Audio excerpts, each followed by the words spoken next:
here. And then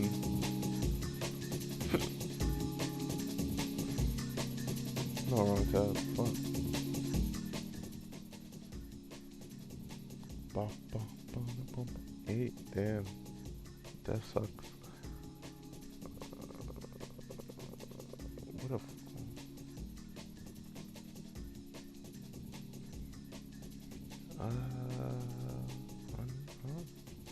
Wait, no, wrong one. Damn.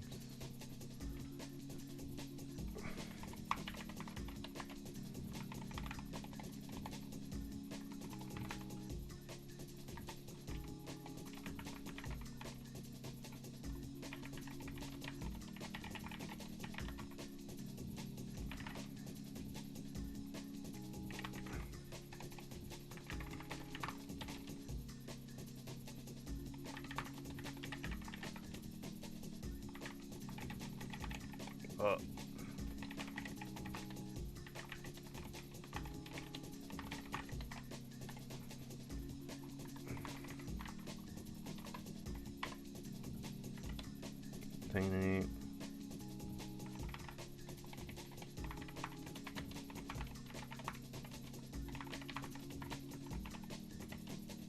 What was the story for Tekken 8 called?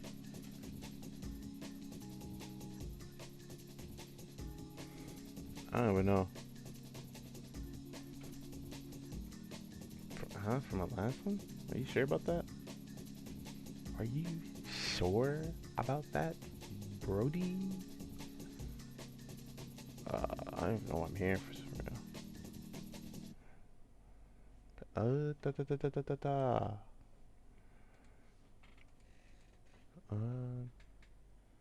I gotta go to my like, cause I don't want to like get Damn,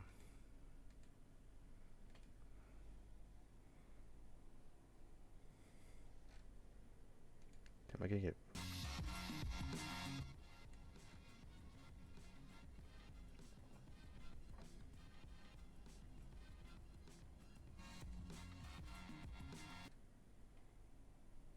You can get away with playing, what's it called? Nah, I don't think so. I could not get away with it, bro.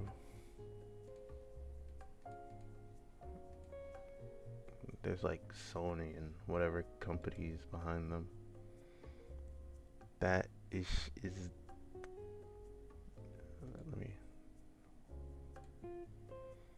It's gone. It's dead.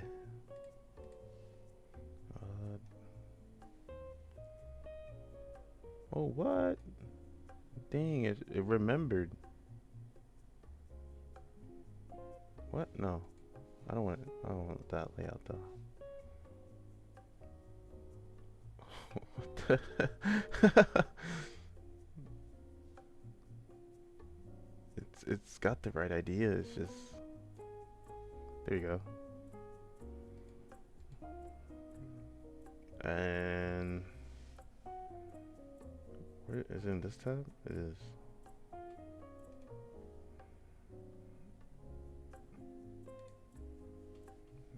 We're gonna be playing some. Let me change that too. I'm not playing Tekken.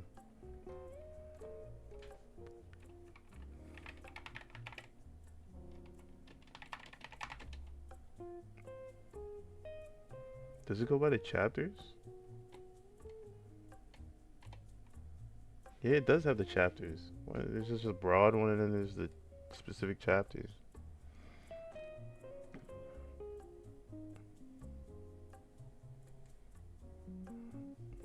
Alright.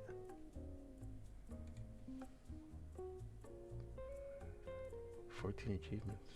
Oh, why is this window so small?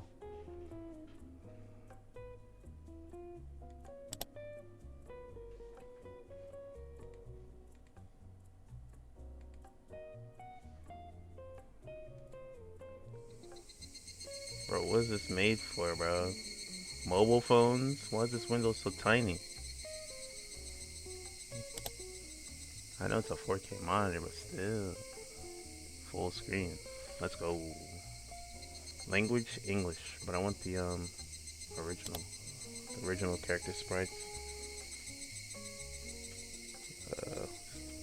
the music. I want the original character sprites, message speed, da da da da, la da da da. Allow and skip now. Huh? No, I don't want to skip. Okay, it's off. Black is good. Okay. I don't want them speaking English, by the way.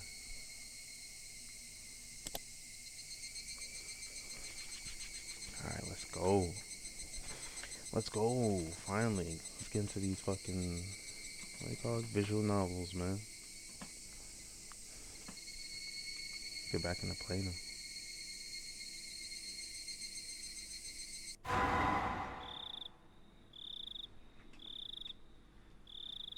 Onikakushi opening. Welcome to the world of Higurashi when they cry. The Onikakushi arc will be the opening, inviting you into this world. Don't play tough. Please just enjoy life in Hinamizawa to the fullest. The difficulty is extremely high, but I hope you enjoy the reward. Huh?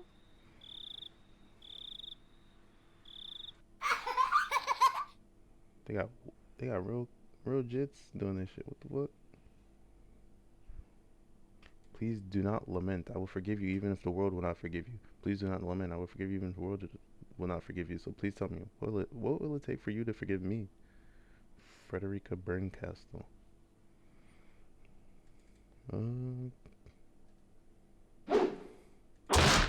This is a work of fiction and resembles to real persons or organizations entirely coincidental. AD 1983, early summer of the 58th year of the Showa era. 1983? If I was going to be ripped apart anyways, having my body ripped apart would have been far better. What else was ripped apart? I trusted her. Sounds like a bat. No, I still trust her. Even in this very moment, I trust her. Wait.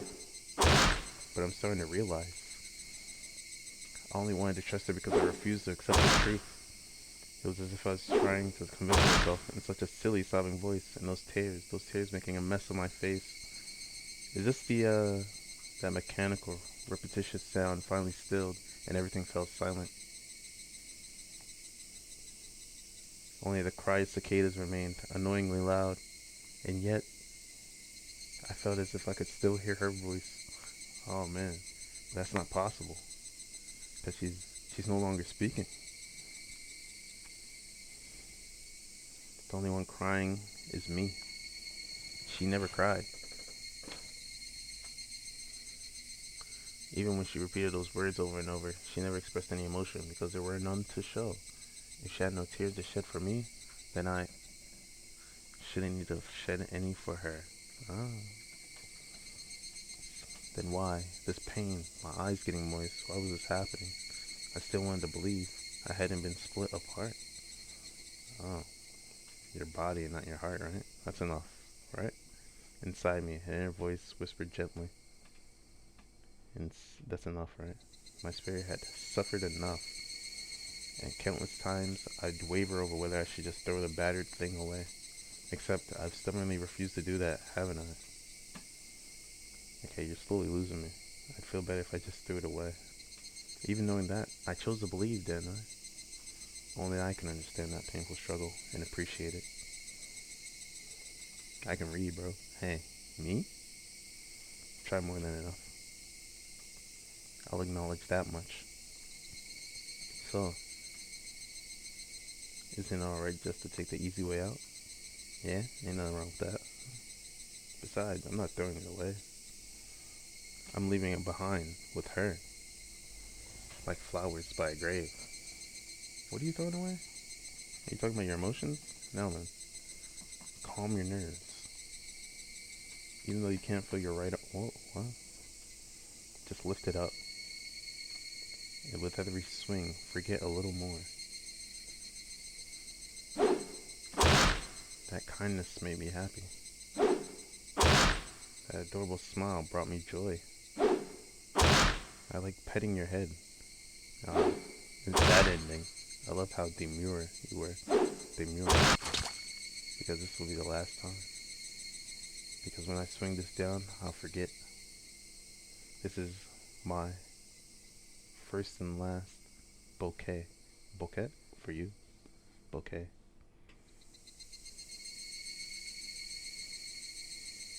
Perhaps I really did love you.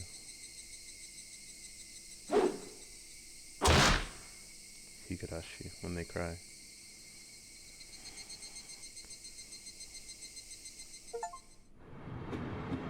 Somebody has been apologizing for a while now.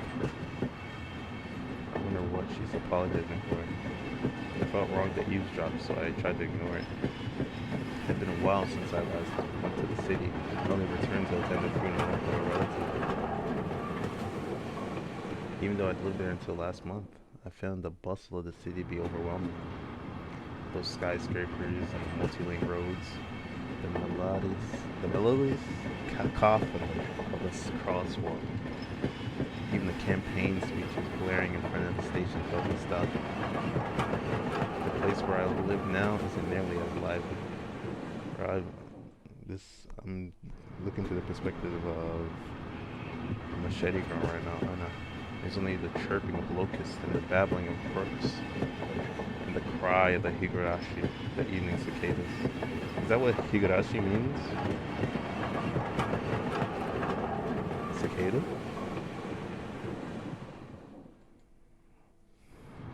Or like a specific type of cicada? Rather than making me feel lonely, that quietness has begun to instill a sense of serenity. There's nothing where I'm living now. I don't just mean there aren't any burger joints, there aren't even vending machines. No music stores, no restaurants, and no arcades. Even an ice cream parlor would be unlikely.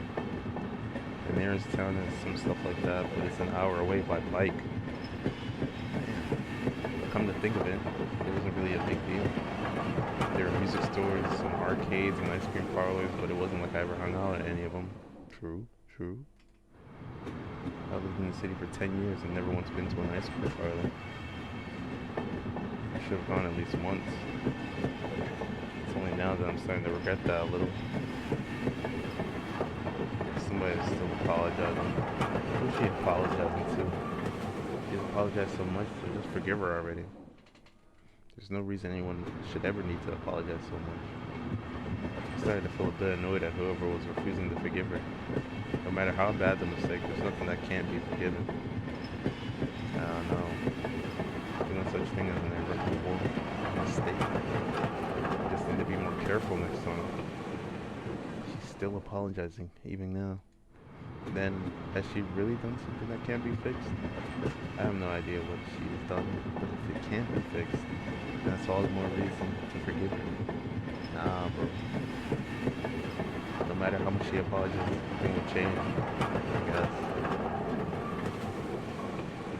But even so, she keeps apologizing in such a heartbreaking voice. Hey you, the one she's apologizing to, why don't you just go ahead and forgive her? Hell no. She's apologizing in such a pathetic voice. Keiichi, we're almost there. Oh, never mind. Wake up. I was finally roused from my nap by my father's prodding. Okay. We're playing as Keiichi. I thought we were playing as, what's her face? Machete. It seemed the train had reached its final stop. We'd spent hours riding everything from the bullet train to the local routes. It was hard to believe that the landscape beyond the window in the city I was in half a day ago were in the same country. No, that they were even from the same era. From there, we'd take a car deeper into the mountains.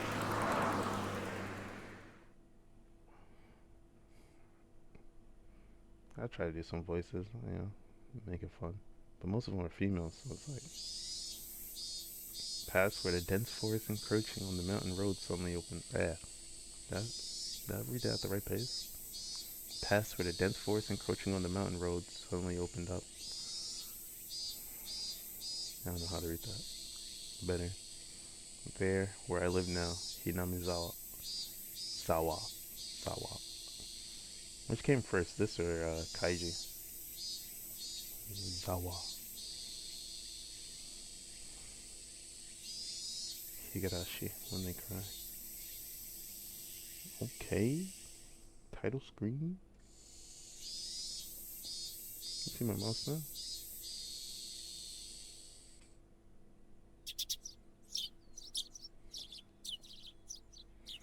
Even though we were approaching summer, the morning air still had a frigid bite. Although in exchange you could fill your lungs up with crisp, clean air. Crisp. Clean. Flipping open the window, I was greeted with a verdant expanse. Nothing but trees. The neighboring house was far away on the other side, so I was probably the only one enjoying that view and that air. I filled my lungs with another deep breath. Since I started living in Hinamizawa, I learned that even air had its own taste.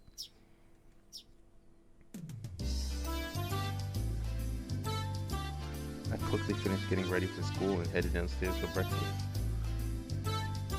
I mean, the audio's like on the high end, but it's not like unbearable.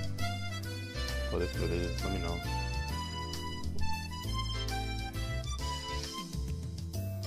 I mean, I don't really care for like quality and all that, because it's a lot of work. Not really, bro. My mother was the only one there. My father was nowhere to be seen. This man's parents are never there, bro. That's how you ended up getting murked.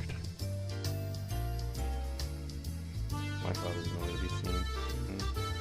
He was probably up working until the early morning. Dad had a rather unconventional job as a painter. It's such a laid-back profession until you don't know how to make your next check.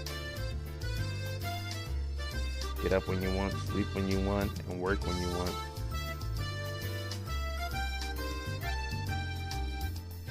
If people are buying. I was so jealous of that easygoing lifestyle. I even wrote for school that I wanted to be a painter when I grew up. Dad was just ecstatic about that. Does he actually ever talk to his parents? I don't remember what his parents even looked like in the anime. It was just because it looked easy. I never told him that though. Mom laid breakfast out on the table. Seaweed, pickled vegetables, raw egg, and grilled salmon. Salmon. My mom was such a good cook, it was scary. She's a chef. A perfect, immaculate, ideal breakfast. Better than cocoa pebbles and milk with orange juice on the side, you know. Unlike my dad, who didn't even know the meaning of the word schedule, my mom never squandered any time or effort. She hummed a little tune as she brought over the miso soup. It seemed like she was in a good mood today. I'm so happy you've been waking up early since we moved here, Keiichi. If I don't wake up early, I won't have time to eat breakfast. I thought I was being cute, responding with a wisecrack after being praised for being good. How old is Keiichi? 15? Probably. Full bowl of rice, or will half be enough? Pile it on. First, I savored the steaming hot rice with seaweed. After that, I covered it with the egg. Between bites of rice, I enjoyed the crunch of the pickles. Not bad at all. Excellent, as usual. Excellent. So, whatchamacallit? Lee? Is his name? Lee from Tekken? Watching me clean my plate, Mom gave me a warm smile. Oh, how beautiful. I'm so happy you haven't skipped breakfast ever since we moved here, Keiichi.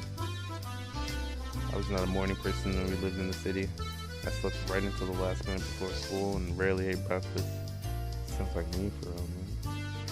Boycotting the breakfast Mom made me each morning. That was probably the only way I could protest being forced to attend cram school.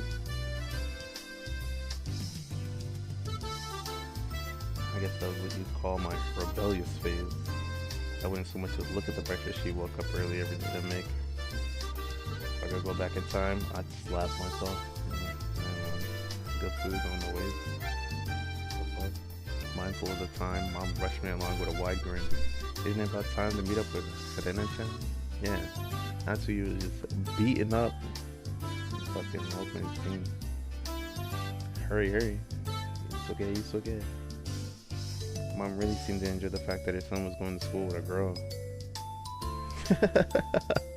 She's like, my boy ain't, you know? He ain't on that timing, bro. He's on the right time. Rena's one of my classmates. She She really loves looking after people, coming to meet me every day without fail. Keep her normal. The way I looked at it, a guy my age walking to school with a girl was just lame. What? Bro, what?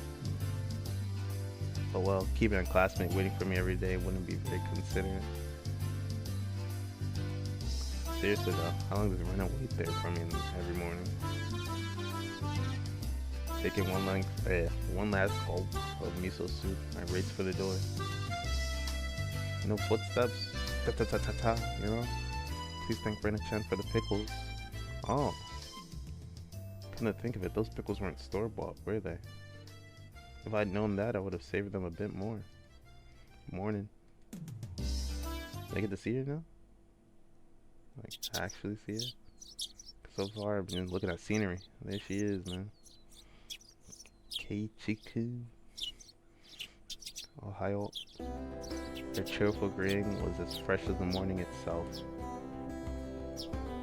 You're always so early. You should try sleeping in sometime. If I sleep in, I'll keep you waiting. She's so conscientious and such a good person. If that ever happens, I'll just leave you behind.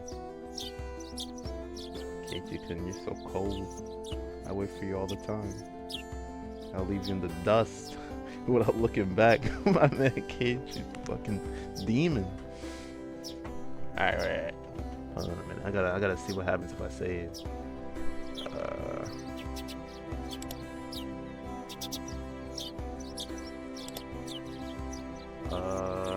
Save. I don't want anything weird to show up when I save.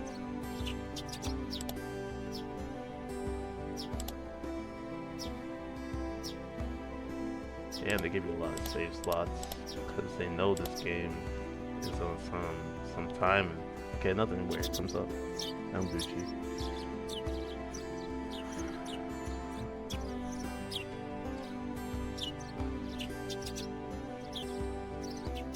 Why are you so mean? Why? Bro. Hey man, I'd say the same shit, bro. Rena had a slightly troubled look on her face. Toying with her was rather fun because of how quickly her mood changed. I'm kidding. I'll do it for you. With those words, Rena seemed to relax. Her face flushed bright red. Thank you. Oh yeah, I forgot I was gonna do voices. I don't want to do that. I'd wait forever until you came. Rena. No matter how long. Why do you call her Rena, but she calls you Keiichi-kun, bro? Put respect on the name, man. I'm just kidding. I don't know how long. Forever? Rena turned bright red, steam rising from her head as her brain short-circuited. She's especially weak to this sort of talk. It's quite rare to find someone this fun to tease. Have you ever read a romance novel, Rena? Huh? I haven't. I've never read any before. From that response, I gathered she was interested in them, but was too embarrassed to actually buy one. I couldn't imagine what would happen if she did read one. She'd probably turn red and pass out. Oh yeah, message from Mom. She says thanks for the pickles. Oh yeah, well, I was supposed to read that shit again. Why did it disappear? It was nothing. You're welcome. How were they? Not too salty? They weren't that salty. Actually, they had a pretty light flavor to them. She didn't do anything wrong with the pickles, did she? It would have been fine to just be honest and say they were good, but apparently I couldn't be that forthright. I'd like to ask something before that. Were you the one who pickled them, Rena? Or was it your mom? Huh? Huh? What do you ask? Did she even have parents? I can't remember. Were they too salty? I think her parents are like dead in her house or something. Her attitude completely changed as she began to panic frantically. Was it you, Rena, or was it your mom? She doesn't got a mom, bro.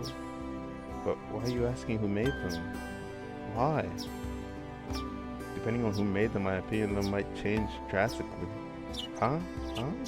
Huh?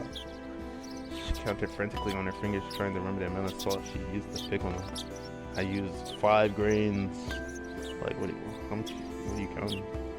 It wasn't like I was trying to tease her, but I couldn't stop myself. I used to take pleasure in this kind of thing. Are probably the worst. Guys like me. Rena nervously opened and closed her mouth over and over, trying to muster a response. It was me. Delicious. Huh?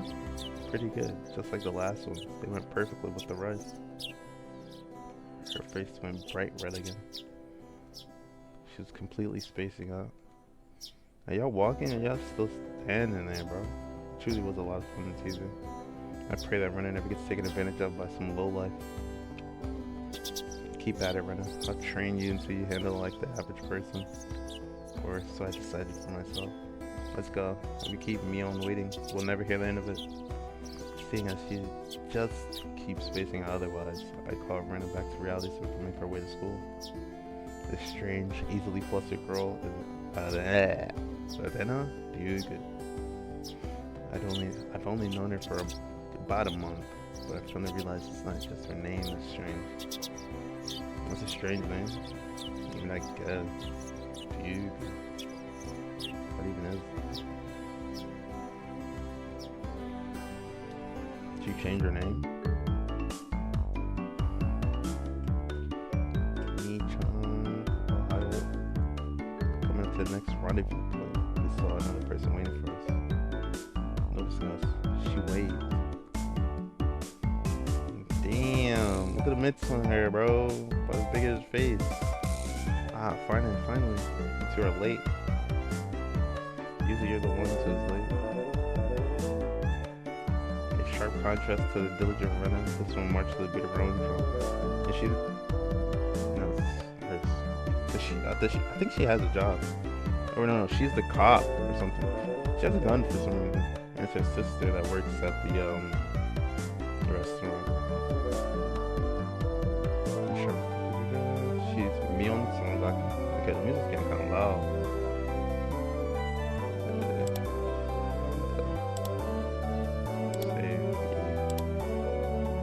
Do I get options? I have to, right?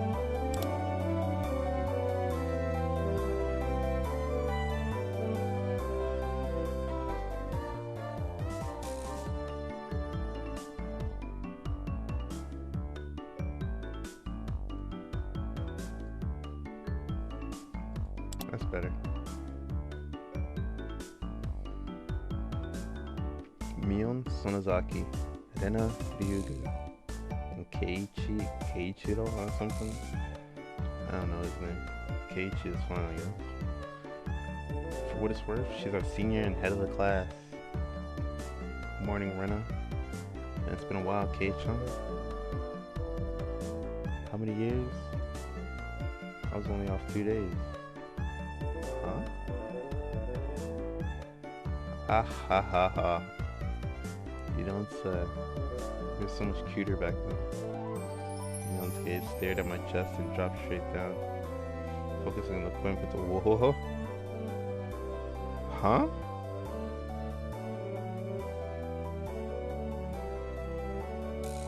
So she was saying it was my crotch that was getting. What the hell? What is she on, bro? Huh? Before you ask, just to be clear, I've never actually tried to show it to her. What's she talking about, bro? I've grown quite splendidly. You'd be surprised. Not only is he bigger, but he has a little mustache now. Being so engorged with energy every morning is quite a problem. Well, I'll introduce you next time, so be sure to greet him properly. Don't say next time. Right now it's just fine. How about letting the little guy get a breath of fresh morning air? This bitch is on something, bro. I don't think I've ever heard talk so dirty you could smell it fouling up the morning air before. You know, sure does act like an old man sometimes. Gotcha. Time for the big reveal. Hope you don't regret it. My hand reached for my fly, Rena began to ramble in a near panic. Hey. What are you talking about? What are you talking about? What are you talking about? We're facing flustered. Rena tried to play dumb, but it was obvious she knew exactly what we were talking about. Oh yeah, I wanted to update it. What the hell? Who the hell is that? That's not anime. Design?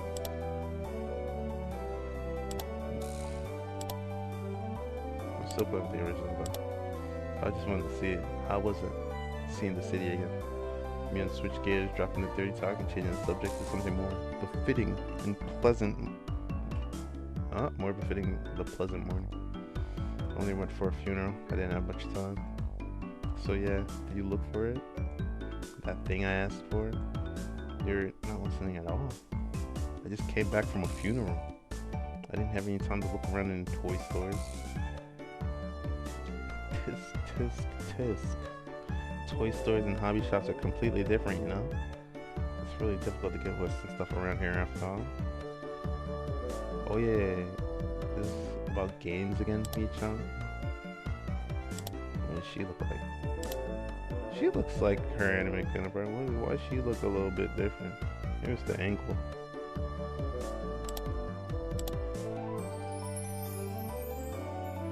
Emil nodded proudly as Rena giggled. Yep, I wanted K-chan. Ooh, I just thought about this. What if, as a part of the psychological aspect, it's switched between the original and updated versions? It probably does that in game breaky, like when the cycle ends version of or chapter of the game. It would be cool if it did. Yep, I wanted K-chan to bring me back a Westport catalog, you see? What? Westport was short for Western Imported Games. Using that abbreviation did make it sound pretty geeky. You can just get them to send you one in the mail, can't you? Well, I guess I have to now. I'm going to get another game full of hot action. This time I'd like a game that's easy to understand. Ian is a board and card game enthusiast. I hear she's collected quite a lot of different ones. According to Rena, Leon's room has kind of become a museum for domestic and foreign games. There's a game you'd think I'd understand that we play too. Of course. If K-chan is up for it, I should warn you though, we're pretty tough. Just what I want. I play all sorts of games. I don't intend to lose. Whoa. And then we'll let you in the group this time.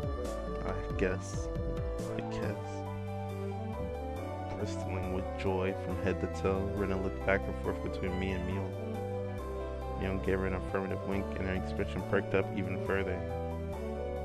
I thought boys preferred playing outside more, so I figured you wouldn't want to. Rena laughed happily. From such a friendly conversation, you wouldn't think I'd moved here less than a month ago. I understood that they did all they could to make a transfer student like me feel at home. I have to try harder to fit in, so they won't feel like they have to try to make me feel welcome. I feel like if I acted a bit more open than I usually am, it should probably be about... I feel like if I acted a bit more open than I usually am, it should probably be about right for this place. It should probably be about right for that. I guess that makes sense. For this place.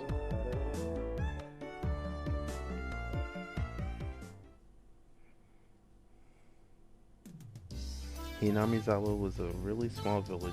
Not only was there only one school, but there was only one class. That class encompasses all different grades and ages. There are about 30 students at different levels and they all study in the same class. I'm told that long ago there used to be a bigger school building and they had actual separate classes. However, it seems something happened that made it become a single class and now stayed that way out of tradition.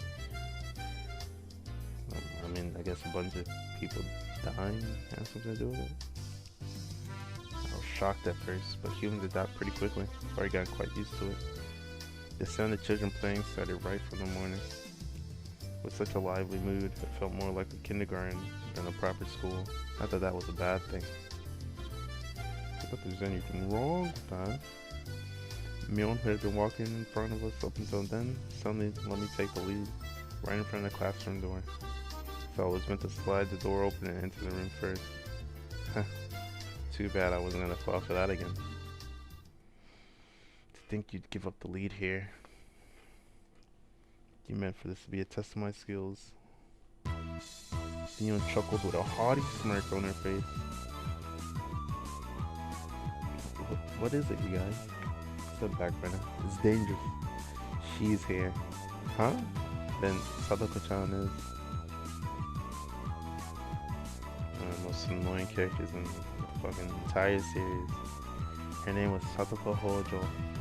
She was a disrespectful, impudent, bossy kid. The way she talks was annoying, but it'd be immature to get worked up over just that. The real problem was this. I don't like her voice either. Quite the obvious trap. A blackboard eraser wedged in the door. It's too obvious, Sadako. A haughty laugh came from beyond the door. Excellent, Peyton. I guess that means you win this round. No, this is Sadako we're talking about. I doubt this is it. After falling for such intricate traps since the day I transferred, I no longer let my guard down. Sadako liked to combine a variety of traps. Traps that were simply there to bait you into the main one. Traps that relentlessly kept coming at you like it was sadistic Rube and Goldberg machine. The list goes on. As well as being clever, they almost never misfire. When you least expect it, she strikes. No escape, no time to relax. By the looks of it, this eraser is normal. No rocks or anything in it. I took a pretty heavy hit from a blackboard eraser loaded with rocks on my first day. So then why don't you just open the door and let it drop? That's what it is. That's what Sadako was after. Making me focus my attention upward. So as I looked at my hand to the door, there were thumbtacks stuck to the sliding door handle with tape. A frightening trap. A potent and terrifying trap. Concealed by using the blackboard eraser. An impressive combination, Sadako. But in the end, nothing more than the trivial machinations of a child. Assured of my victory, I threw the door open and stepped into the room. I felt something strange at my ankle. It was similar to the sensation of a jump rope catching on my leg. By the time I realized she had me, hook, line, and sinker, it was already too late. I began to fall in an almost picturesque manner. Kei-chan, watch out! Bam. Instinctively racked into me on shrill warning. I twisted my body in midair before I landed on the floor.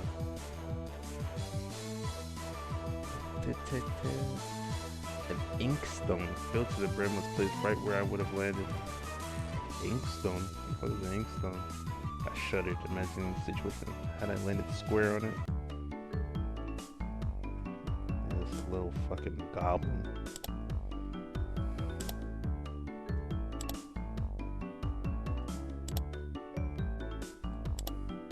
My. What do we have here? A fair morning to you, Kei-chan. Oh, Keiichi-san. Aren't we a lively one this morning? Still sprawled in an awkward position, I was greeted by a mocking voice. That was a step up from your usual trap, Sadako. I haven't the faintest idea what you mean. You're quite unlucky this morning. You little... It seemed that I inadvertently sprained my back a little when I landed. Better than landing on that inkstone. What the heck is an inkstone?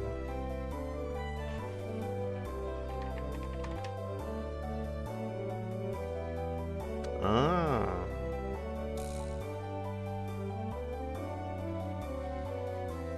It's in a reservoir where you put ink for a pen or something. Or, yeah, or is the stone itself like made? The stone itself is made out of solidified ink. Maybe. See, the reservoir it's made out of it. From what I would guess.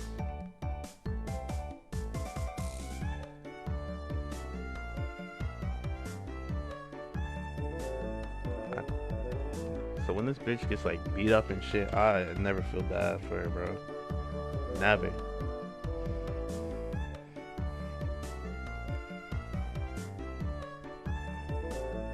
Oh, a small hand gently rubs my head. Pain, pain, go away. The small, dainty hand continued to gently stroke my head. You didn't sprain your back or anything, did you? If you rub it like this, the pain disappears. I thought about asking how rubbing my head would help my back, but it didn't. It's not so much about what you actually do, it's the thought that counts.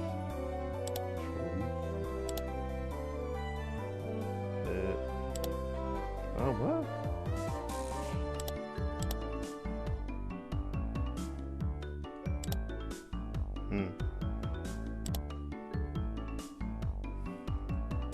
I didn't expect it to look like that. But yeah, thanks, Pikachu. The pain's going away now. Yay, Pikachu. Ohio. Good morning to you, Rena. And good morning to all.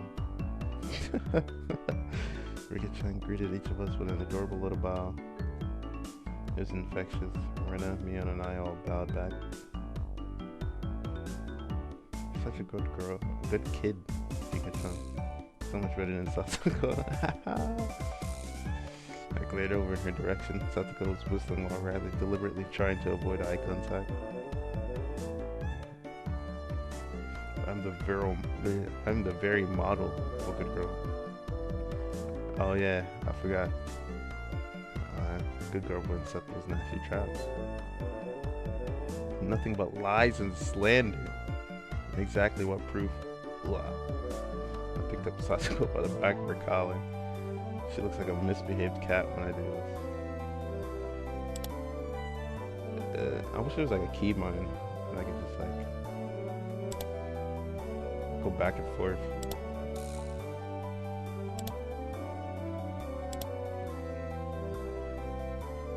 But a cat wouldn't be setting traps. She's much harder to deal with. I'm sorry. Try saying that. If you won't say it, I cocked my index finger on my thumb, letting it tremble as I brought it closer to Satsuko's forehead. Flick ain't enough, bro. You need fists. I'm against violence. You don't even have any proof. Just so you know, my forehead flick really hurts. You can split plywood right in half. I'm not doing that, bro. Eek. Stop. Get away from me, you beast. Don't say that and white people will misunderstand. A small hand tugged on the back of my shirt.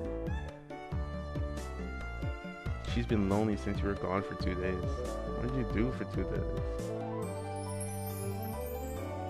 Oh, it took 2 days to go to that funeral?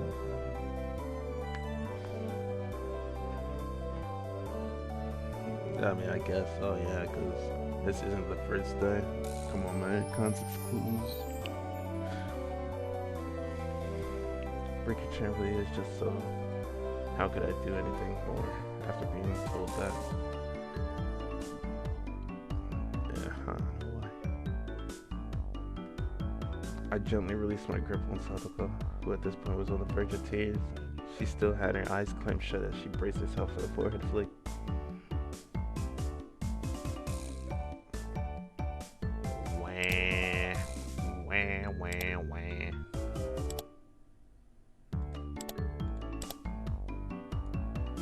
It doesn't bother me. Wah. You mustn't cry. Satsuko, keep on fighting. Yeah. Rika gently patted the head of her prankster friend. You would never guess those two are the same age. Because they aren't. I think Satsuko could learn a thing or a million from Rika-chan. Next time, send even more amazing trap, bro. What? Wait a minute. Oh, bro. Dude, that's the one downside of like there being no voice actors. You can't hear her like catchphrase. Rena's expression grew ecstatic as she began to swoon. How?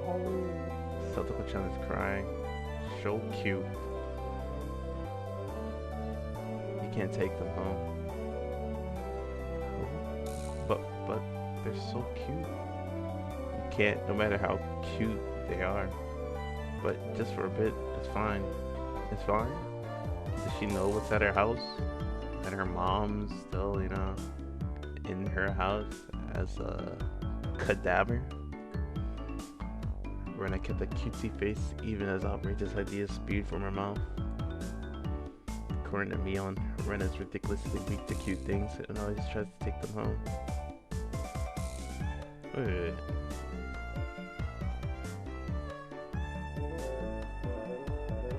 Never mind. Object or person. Stealing is bad, but abducting people is even worse. Give it up. Then I can just look. Just looking. That should be fine, right? Right? Rena swooned over Satopo's crying form. If a girl ever goes missing in Hinamizawa, I'll be forced to turn Rena into the authorities. Forgive me. I'll be sure to bring you care packages when they put you away. The teacher's coming. Quickly, clean everything up. Satoko, that inkstone is yours, right? Just from Mion's single statement, the entire room shifted back to normal. The inkstone was bad, but the thumbtack stuck to the door handle were an even bigger problem. I pulled the tape off carefully, making sure not to skewer myself. Even though Satoko was the one who set it up, everyone had to pick up after. I'm saying, bro. By the time the teacher entered the room, the bedlam from before had been neatly tidied up. Ahaha, midden time. Rise. Kidets. Re. Whatever they say. Rise. Attention. Mian gave out the morning commands.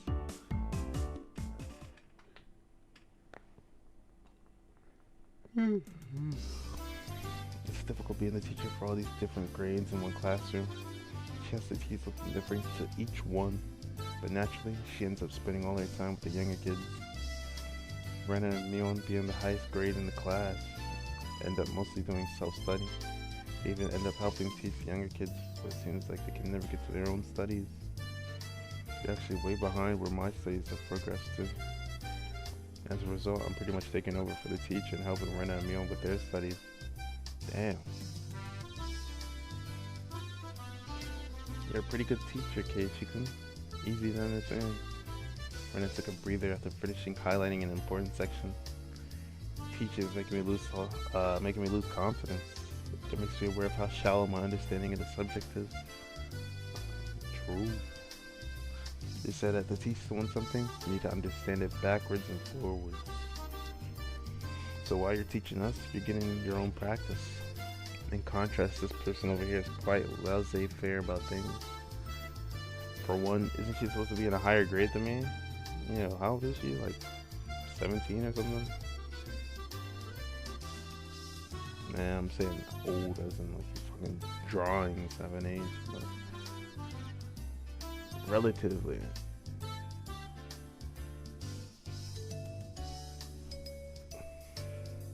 Look, Mion, this is for your own good. If you don't take this seriously, there'll be trouble later on. With these marks, it's not like I'm aiming to go to a prestigious school.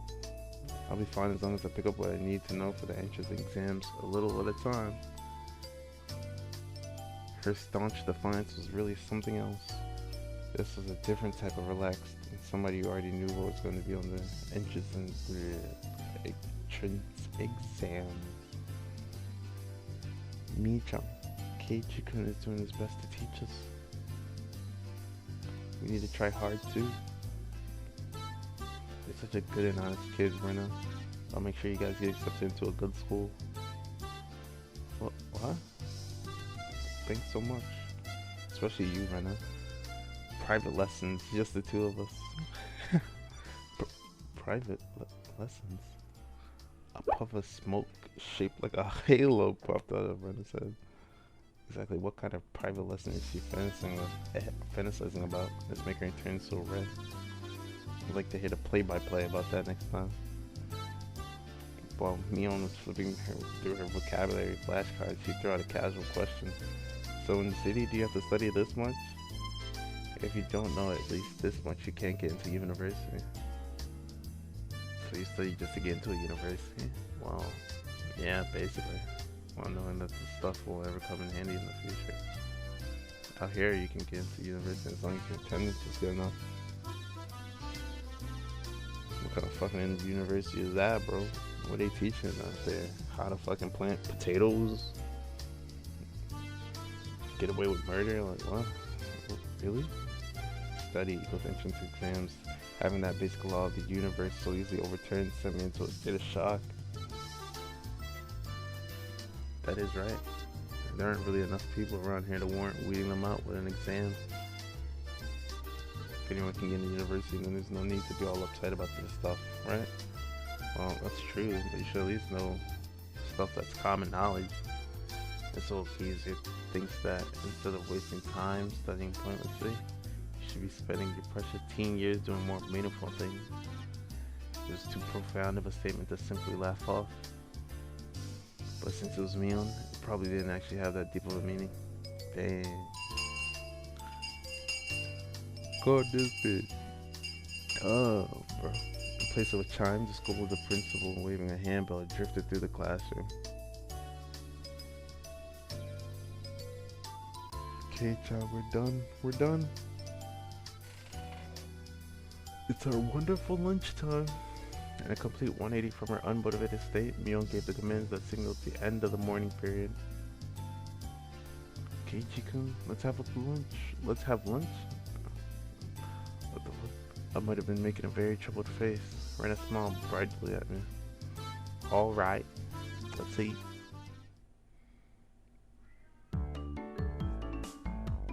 There seemed to be different cliques, even within the class.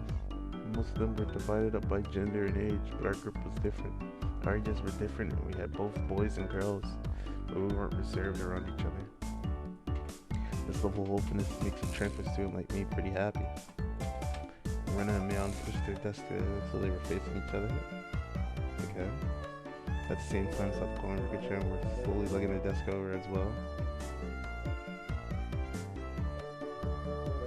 Keiichi-kun. Hayaka. They're gonna raise their chopsticks in an unrefined manner, trying to carry me along. If everyone was together, they wouldn't even open their lunchboxes. Keiichi-san's lunchbox was assuredly filled with nothing but bread crust, like some sort of destitute plebeian. Why don't you just show it to us? You know. Even though Satoko was hurling insults at me, she still wouldn't open the lid to her lunchbox until I was there. Who makes her lunch? I guess her. Well, no. I think she lives by herself, doesn't she? Like, for now. Until I was there. I put up my lunchbox swiftly and dragged my chair over to join the circle. Hey, so I'd keep you waiting. Well then, Representative Me, please give the signal to start. At first, this was kind of embarrassing, but I got used to it pretty fast. Representative Me. At this point, I probably wouldn't even open my own lunchbox if someone else was too slow. Our ages and genders may have all been different, but we were all friends. Let's eat. The sound of our little 5-part chorus echoed beautifully throughout the classroom. Really though, I've gotten pretty used to this group made up of all girls. Of course, there are other boys in the class, but they were a lot younger, so they were scared to approach me. Well, that's to be expected. Younger boys just see older boys as scary. Compare that to the girls, well, at least these girls aren't picky. We put all the side dishes in the middle where everybody was free to pick at them. I thought girls would mind sharing a meal with a guy, so I was a bit flustered joining in. However, Emil noticed that and teased me quite a bit. As the fruit of my efforts, I can now reach over and take sides from anybody's lunch. My, isn't Sir Keiichi's lunch extravagant today? My, isn't Madame Satoko's lunch extravagant as well? This dude stuff has a nice look to it, rather trendy. Buying into the fight that Satoko was starting, our chopsticks locked into a cross counter, diving into each other's lunch. My, how delicious. Oh, this taro is good. dude stuff is good too, even cold. After seeing my happy face, Rika-chan's expression broke into a little smile. Oh yeah. For some reason I thought Rika referred to Satoko. I saved some for dinner last night. By the way, Satoko and Rika-chan's lunches are always the same. They live together. Seems that Rika-chan makes it for both of them every day. Every day. And this bitch still does some foul shit to her, bro. That's crazy, man. Rika-chan made this too. It tastes like mom's home cooking. I was honestly impressed. The carrot rosettes were from a mold. They were done by hand with a knife. Oh, mold isn't like a flippin' food mold. I thought that it's talking like the bacteria mold, bro. It's like, what the heck does that even mean? It's not easy to do. I guess Rika-chan's just good at this sort of thing. She's really good at sewing, laundry, and stuff like that. Amazing, right? Amazing. Rika's quite exceptional in many ways. Oh ho ho ho ho. That's nothing for you to boast about. Rena's actually better at cooking than I am. Huh? Well, you know, it seemed that the topic of conversation switched to Rena when she wasn't expecting it, making her blush and trip over her words. Rena's lunch really was the star of the table. Not only did it look good, it tasted good. Everyone else pulled from Rena's lunchbox constantly. Everyone liked this one so much before, so I'm gonna love this time.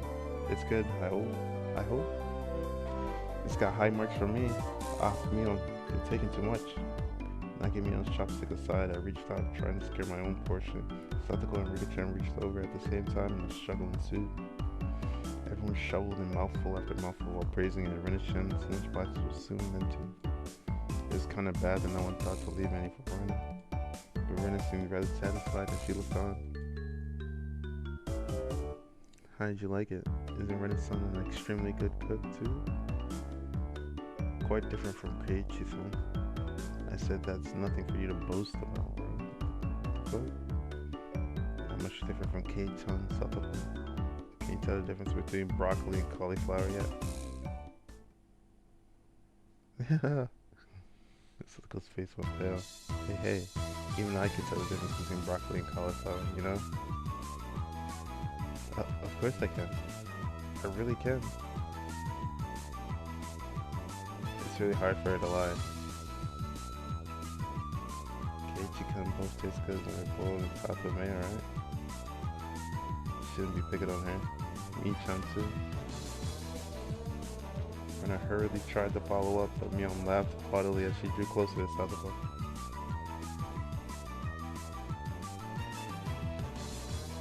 Well, just pretend it's a little home ec lesson. Now then, Satoko, what's this? Mion lifted up with her chopsticks. Between them was a piece of green stuff wrapped in bacon. But that's asparagus. Mion made unconscious with me. Within 20 seconds, I had Rika-chan's mouth dry. Holding a piece of bacon wrapped asparagus and giving her two choices. She's pretty terrible.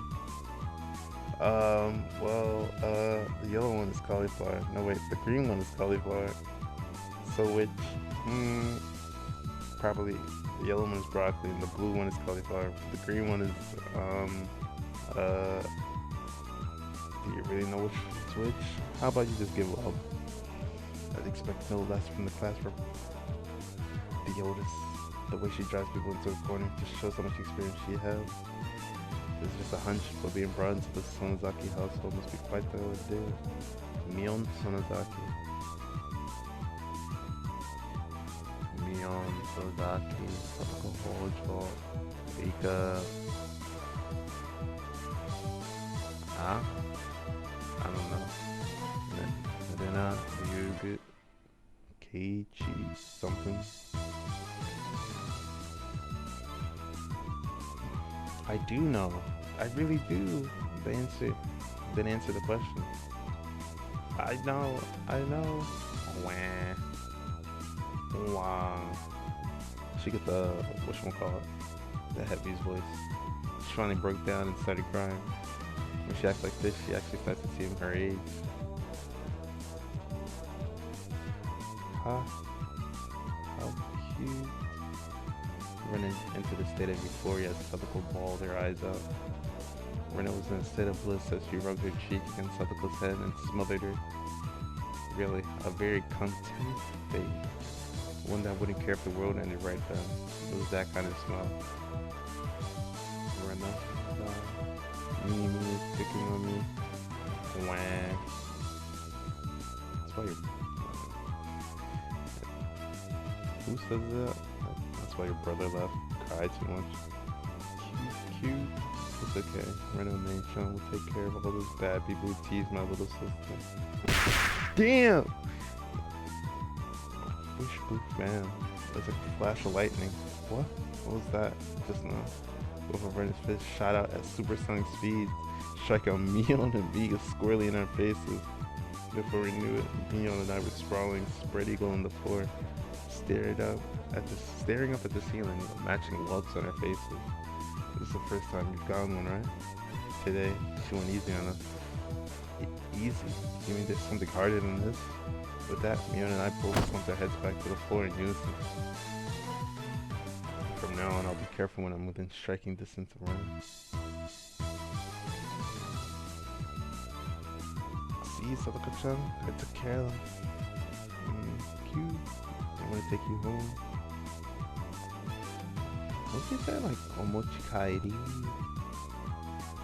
Something like that. Making sure Rena couldn't see it. I stuck her tongue out at us. Damn it all. Using Rena like a puppet. Rick-chan massaged our bruises without saying a word.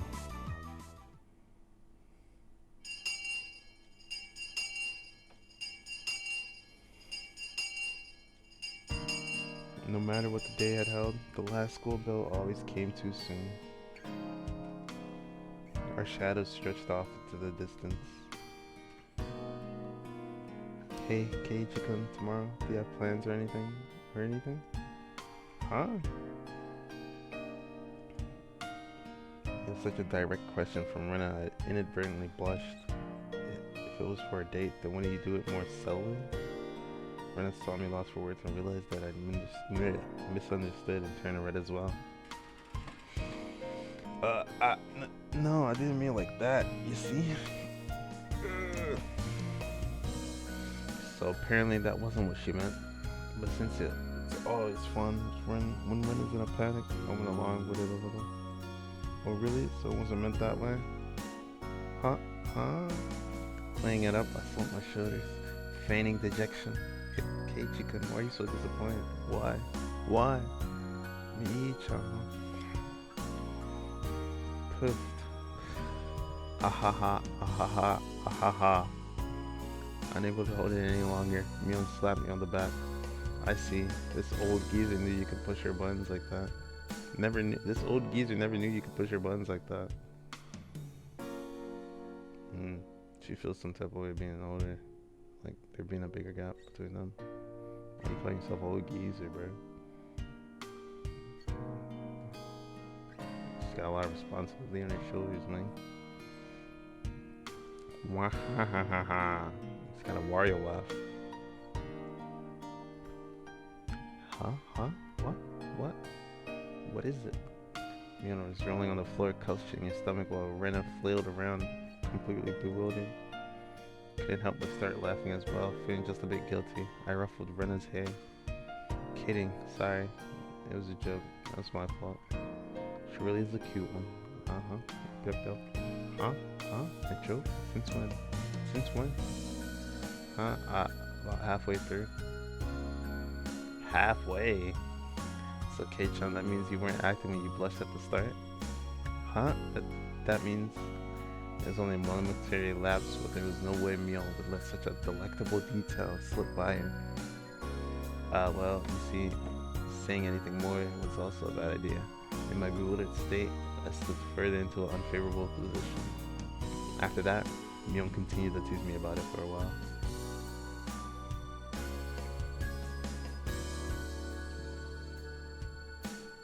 So why are you asking if I'm free tomorrow? Huh? Oh, what were we talking about? What do you mean what?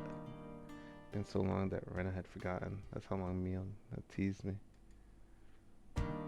It's just K-chan, you probably can't find your way around Hinamizawa by yourself yet, can you? That was true. I hate to say it, but if you blindfolded me and spun me around 3 times, if we're playing pin the tail on a donkey, I wanted to be able to tell up from down here. Yeah, I don't think I know how to get anywhere besides back and forth from school. I mean, where else are you gonna go? Let's be honest here. Yes, so you see tomorrow. We were thinking that Michan and I could escort you to Hinamizawa. Escort you through Hinamizawa and show you around. That'd be a godsend. Frankly, I was happy about the offer. You'll come, of course, right? If I'm free. You're being invited by a girl, you know?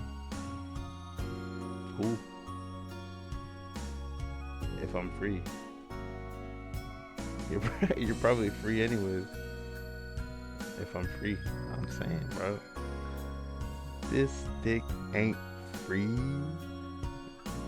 I was being stubborn so as not to give him a clear yes or no.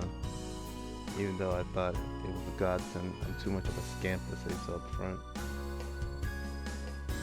Keiji-kun, you're not free, perhaps? Perhaps? While Mion and I had our rather sour back and forth, Rena peeked over at me hesitantly, figuring I'd been a bit too rough when I just gave in. Sorry, forgive me. I apologize. I'm free. Great. The trepidation disappeared from Rena's face as it blossomed into a song. Hey now. Seems like there's quite a difference between how cool you are to me compared to Rena, isn't there? Seems Mion didn't care for how rude I was to her compared to how quickly I agreed with Rena. But her being annoyed was very interesting. So I pushed Rena forward, speeding up our pace to leave Mion behind. Let's go, Rena. Maybe it should just be the 2 of us tomorrow. Leave grumpy old Mion behind. Huh? Whoa. Keiji-kun is okay with that then. I'm the one who came up with the idea to take him around. Don't ignore me. Keiichi Maibara. Ooh. Okay. Yeah, so that's what it was. It'd be great if the 2 of us could go on a picnic together. Should we bring a basket? Should we bring a basket, Rena? If we're bringing a basket out, make all the food. Maybe. Don't you ignore me too, Rena. I'll tell everyone that you 2 disappeared into the hotel district together. Damn! Well then, I'm going home right now to start making it. Tomorrow's gonna be so fun. Later, Keiji-kun. Michan. Bye. Rena bounced off like she was walking on the moon. After the dust settled, all that was left was me standing next to Mion, sprawled out on the ground. There was a welts on her face. Are you alright? There's over 2 meters between you guys. Since you came, they've become sharper. This old geezer's body can't handle it. Maybe it'd be easy if you stop saying stuff that makes Rena want to hit you. Or else this will end up being Mion's slapstick comedy hour. If that happened, the results might be fatal. Don't feel bad, Mion. You're probably the only one who can dodge her jabs. It felt like it was her knee, though. Could it be that we were hanging around with an unrivaled martial arts master? Maybe someday we'll see her debut in an extreme contact sport. You can't lose, Rena. You need to train up and have a rematch. Keiichi, you should. This old geezer will root for you. Mion and I reaffirmed our determination to discover a way to counter Rena's infallible technique. The power of the bat, the power of the gun. I mean, y'all got some moves in your arsenal.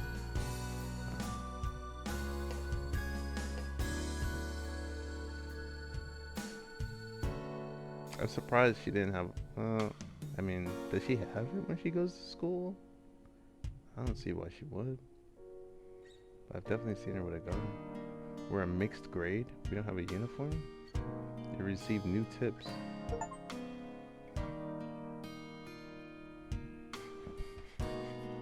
smell burning, bro.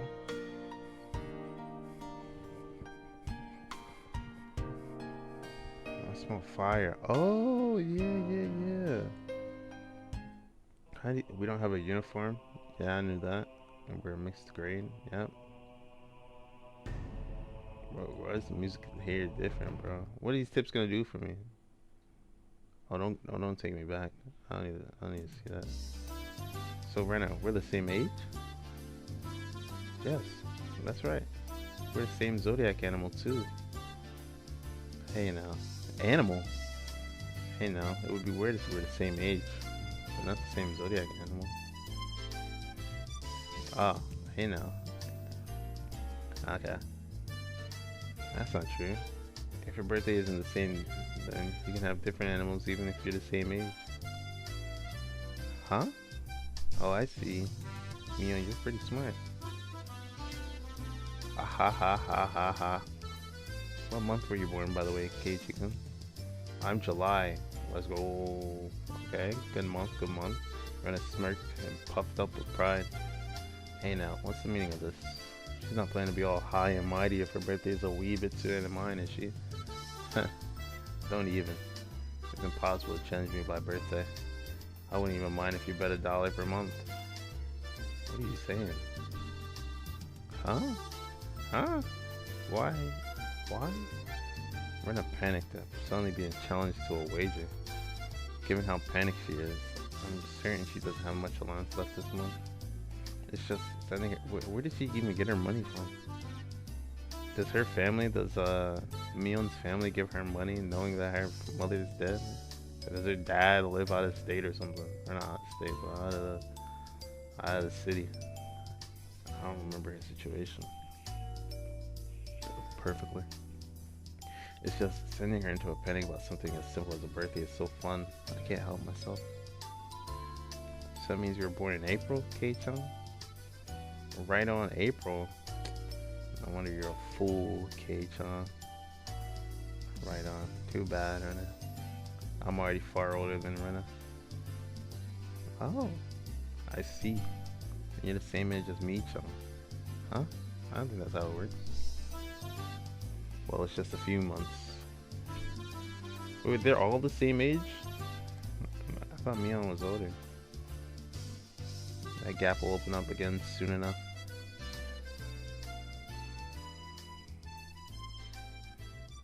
Mion snickered through her nose. Hey now, that's not something to get all high and mighty about. That's if I'm willing to talk. Heh. Now that you mention it, you're in a higher grade, right, Mion? If you're an underclassman, then I can be an underclassman from now on. What? Mii-chan, you're not making any sense to me. Just by seeing Rena's blushing face, you could tell she knew exactly what she meant by it, though. And Satoko and Ritsuki-chan are underclassmen. Their grade is so different that they should be in a different school, shouldn't they?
Alright.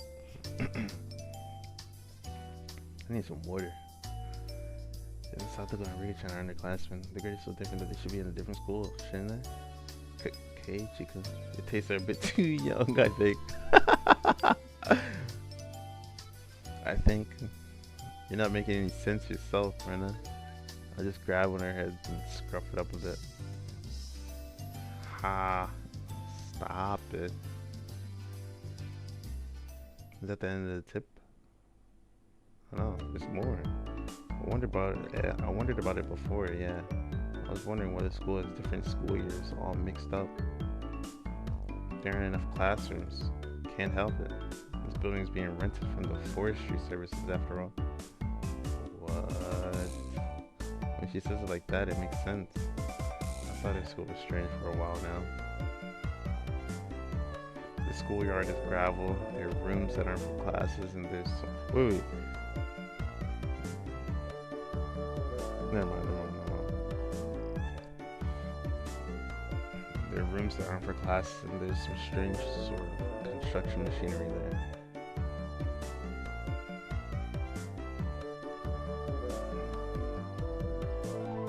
Parked here, huh? Why is it being borrowed? What happened to the real school? There's one here forever from before the war. It got dilapidated.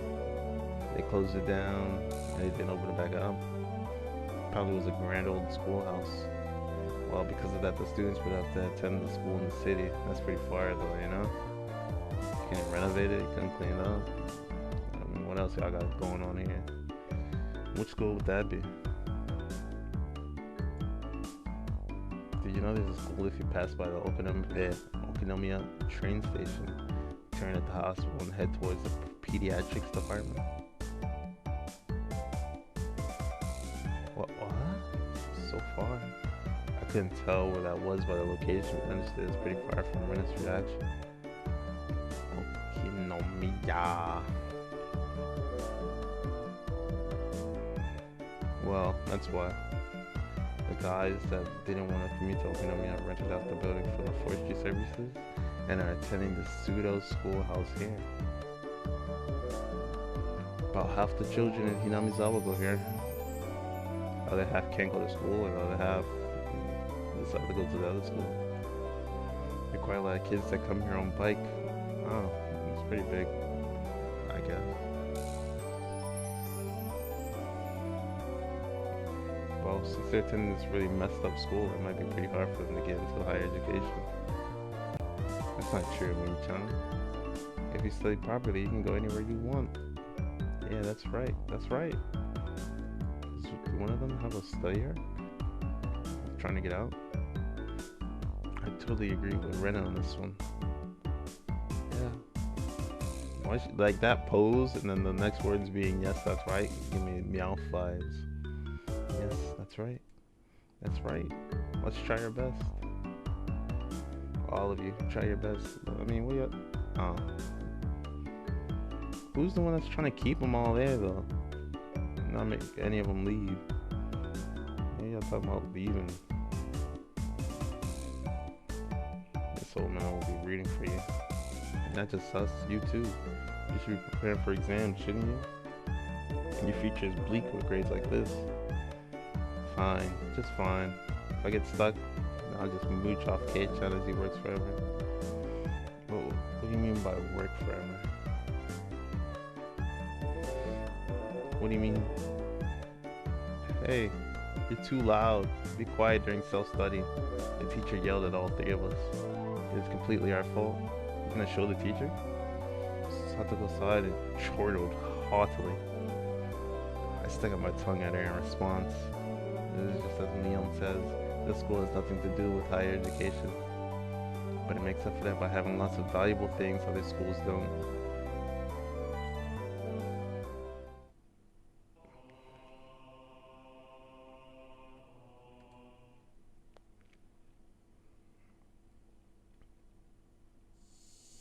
It's only June, but it's already so hot. I can hear the higurashi outside chirping, so it must mean evening cicada. Me. And at night there are mosquitoes. It might as well be summer already. Is June not considered summer? My only salvation was that the mornings were still cool. Summer, I do declare. Satoko is flapping her skirt languidly. That's pretty unladylike there. Even if she was a little brat, she still was a girl. Keiichi does seem quite cool with just a single button-up shirt. I'm so jealous. From how I see things, the skirt you're wearing looks like it'd be much cooler. A girl like you just wouldn't understand. Wearing jeans during the season, how steamy the crotch gets. It gets steamy. This girl's has gone imagining something indecent. Running summer clothes, have a nice refreshing color. I feel cooler just looking at them. Ha ha ha ha ha. Thank you. They really do feel pretty cool. I do wish my summer clothes were as breezy as Rena's. But Satoko-chan, your summer clothes are so cute, being a one piece and all. I'd like to wear your summer clothes. This is actually quite stuffy, you know. I do believe what you're wearing would feel much cooler, but it'd be so much more fun with cute clothes. When y'all find y'all clothes, I had a feeling that Ren and Sadako's base values were fundamentally different.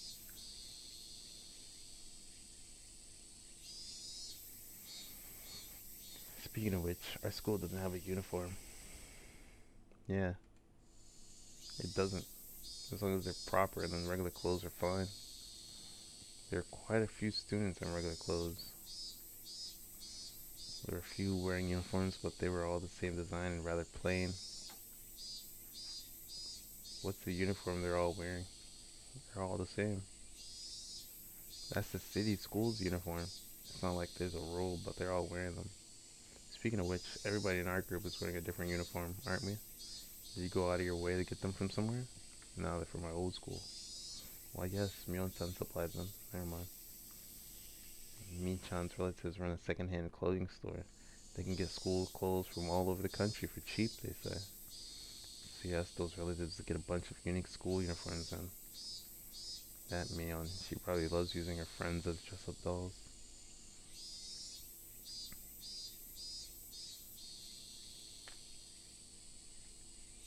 That must be a strange second-hand clothing store. I get that it's a second-hand clothing store, but stocking clothes from schools all over the country? That's pretty strange for a second-hand clothing store. What's the point in stocking up clothes from faraway schools they know nothing about? Why not? Yeah, I think so too. They also have used school swimsuits and PE uniforms. I don't like the idea of having used ones. Doesn't sound like that shop makes much money. They probably have Mion pitch in and help so they can make a bit more. But Mion-san says it'll be a big hit and become a great store. With such conviction, a second-hand clothing store that stocks school uniforms will be a big hit.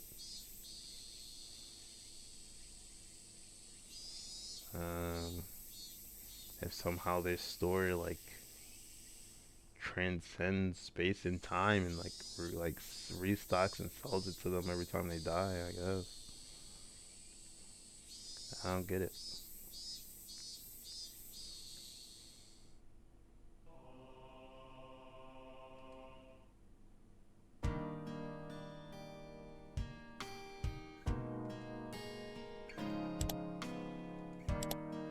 Chapter 1. I haven't had to make a decision yet. It's just been reading so far.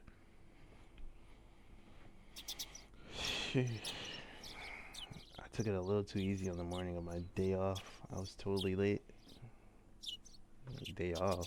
Oh, to meet up with Rena and Mion.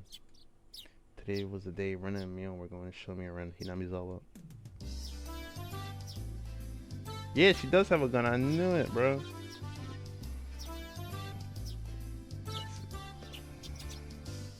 Rena and Mion were already waiting at the meeting place.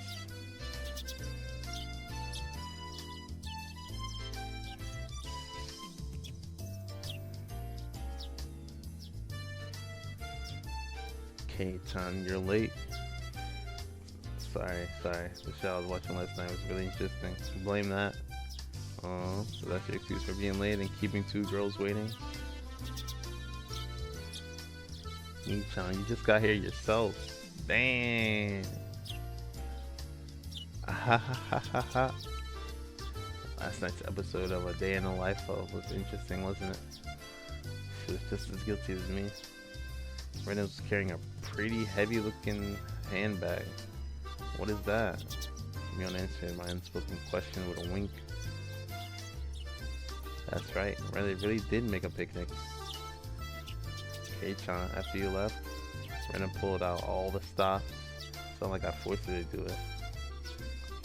It was nothing, so don't worry about it, okay? She's been like this since last night, you know? Can you take responsibility for this? Alright. I am a man after all. I'll take responsibility. Huh? Responsibility? For what? For what? As we both turned around slowly to look at Rena, our gazes drifted downwards to the massive handbag she was carrying. It didn't seem logically feasible that it would be entirely filled with lunchboxes, except this was Rena we were talking about here. About 2 kilos, I guess. When Rena was picking it up, I could see she was struggling a bit. I say 5. You're exaggerating. Keiichi-kun is a boy after all. I thought he could probably eat a lot, so I made a lot. Okay? Ahaha. Let's get going. Heap ho. Just from the way she was lifting it up, I couldn't believe the only things in there were lunchboxes. I mean, I have no reason to believe she went crazy yet. This still seems like an innocent part of the game. Correction, I say 5 kilos too. I'll help you out, but all of it needs to be eaten. I won't forgive you if you make Rena sad. Got it? The only thing I could do at that moment was exercise a bit to make myself hungrier. So is Keiichi like holding him? Having finished with the pleasantries, we began our leisurely stroll. A carefree walk bathed in the gentle morning sunlight. I couldn't have imagined something so wholesome existed during my time in the city. I couldn't have even imagined something so wholesome existed during my time in the city. These were the boonies after all. No slovenly desk jockeys trudging to work on the weekends out here. It really was a nice place, peaceful and quiet. As sparsely populated as the village was, you could still run into people just by walking around. Good day. Good day. Oh, you would be my Barakun, I believe. My 2 companions exchanged greetings with everybody we ran across. All of these passers-by even knew my name. When I become this famous, we passed 3 people, and when all 3 of them knew me, I started to feel a bit paranoid. Here it begins. Also, I wanted to check if do the later games have voice acting?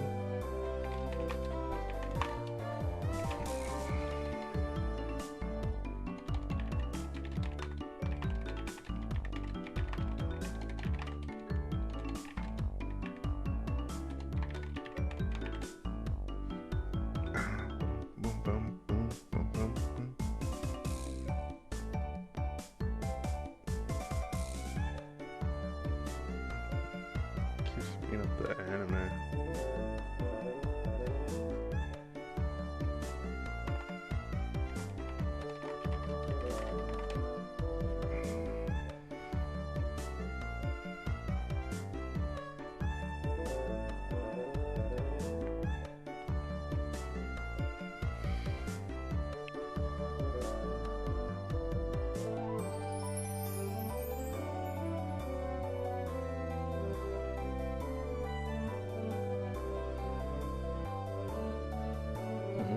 Yeah, it looks like these don't.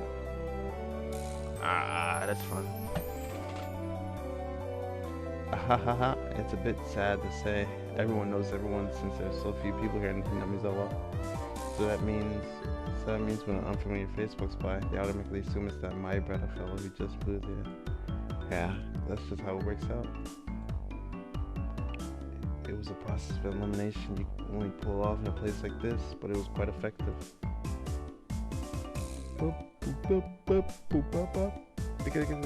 From now on, I'd better make sure to maintain a good reputation. The day I'm discovered accidentally gawking at a dirty magazine in the bookstore, I can expect all the villagers labeling me as a lech by the next day.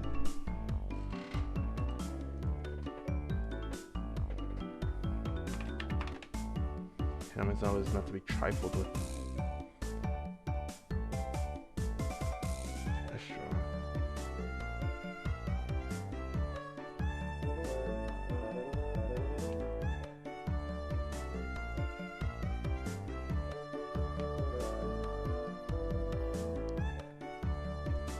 not the end of this nightmare. Of course I know them. The first person we met was old man Takizawa from the Makino bike shop. His hobbies are bonsai and playing the flute. Next we met the grocer's second son, Daisuke-kun. His hobby is sharpshooting, and he hopes to be an ace sniper in the future. And the person we just met was Mio-san, the nurse from the clinic. Her hobbies are bird watching and photography. Nah, her hobbies are keeping a lab under that shit, bro. Holding that chick's brother under that shit, bro. Y'all can't fool me. I dang done already seen the shits, bro. You know the names of everyone we passed by. And even their profiles. Seeing my surprise, me and Rena exchange looks and burst into laughter. Well, yeah, we're not like the city where people hardly know their neighbors. So let's try it out. You there, who am I? Ahahaha, you're Keiichi Maibara.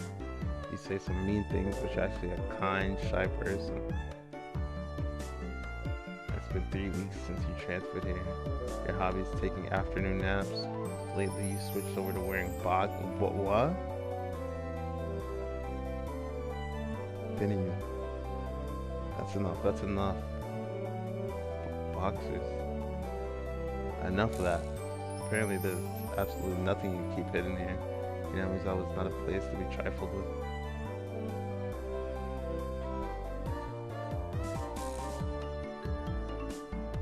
For a boy like you guys to show me off rather than showing me around. That's right. We're parading around like this after all. Don't you all think so too? That Kei-chan is fitting right in here in Hinamizawa. The population in Hinamizawa is shrinking, so the villagers welcome anybody who's new here.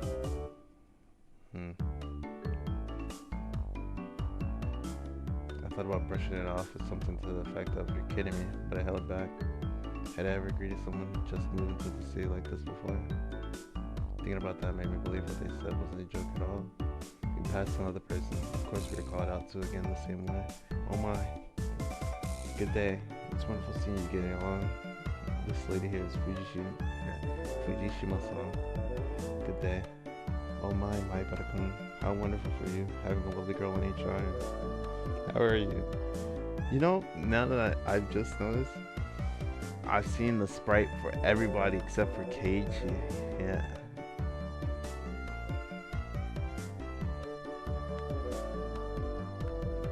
How are you? Getting used to life here? I wonder what is. I know, but I haven't seen it. Know what else like. Instead of regurgitating a prepared response like I would have in the city, I responded with an emphatic nod. The older woman chuckled, voicing her appreciation of how energetic I was. Good. As I looked back over to Ren and Mion, they gave me a wink. So, now then, about time to have lunch, maybe? Ren's brilliant smile signaled the approach of an event that both Mion and I were trying to forget. We both looked at each other. I'm a man, I'll do what I can, but it's just too much. It's fine, Kei-chan, leave it to this old man. Like, not only is she calling herself old, she's also calling herself an old man, bro. She does not feel comfortable, bro.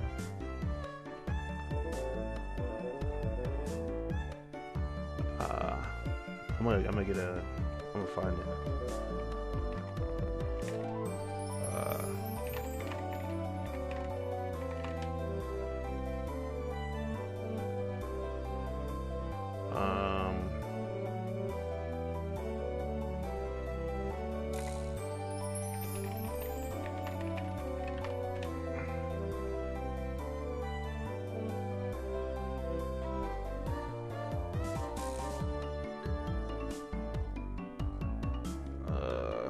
I don't want a compilation of her saying it. I just want the like a clip so I can play it every time she says it. It's a classic line.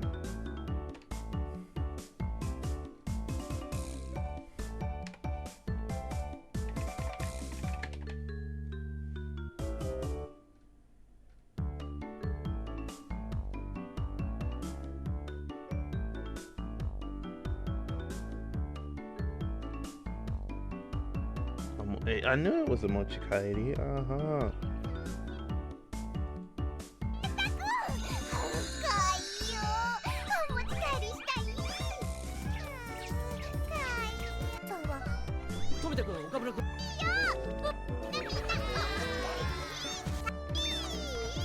There isn't like a single clip where it's saying it, bro.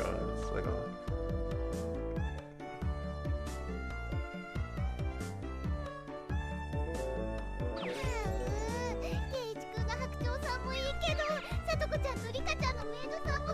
And this one does some weird edit, bro. Come on, man.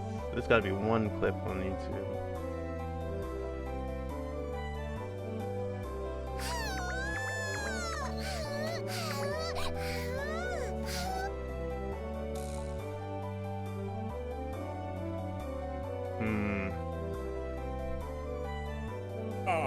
She's so...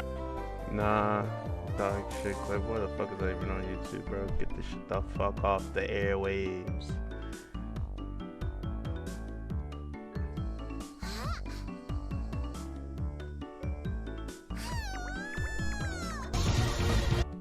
Nah, bro. There's not a single, like...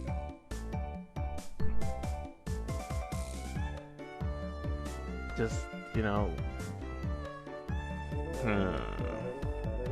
Also, what I didn't like about the new anime is, I went through everything again. It just rehashed shit. Oh!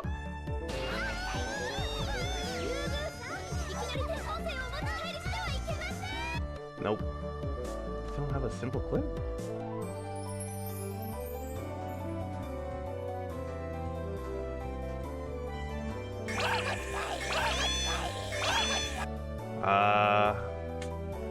Bro, it's just gonna be one simple addition to the stream, man. It's so hard. Aha!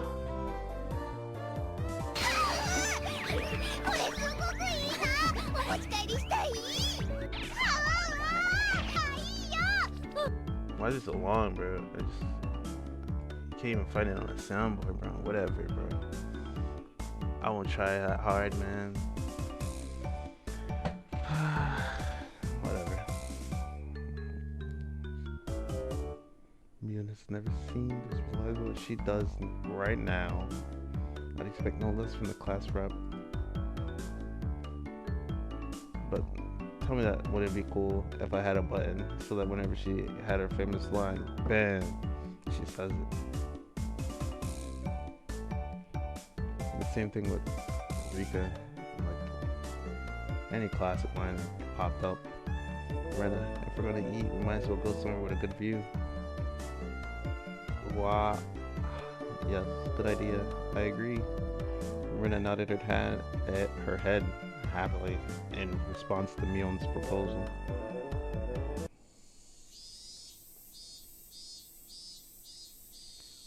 Wah, wah, wah, wah, wah. Crescent top of a stone stairway, a shrine drawn straight out of my imagination, appeared before us. It had worn down a bit through the years, but the fallen leaves had been swept up, giving it a tidy feeling. Doesn't Rika live here? Oh, no, never mind.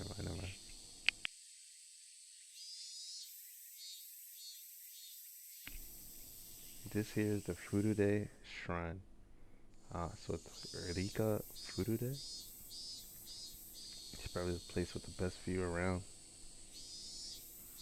This place, be sure to remember it.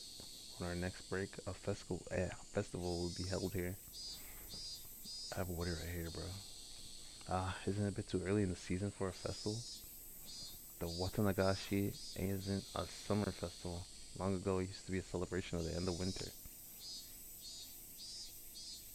Is this isn't it a bit too early for a festival supposed to be in quotes or something?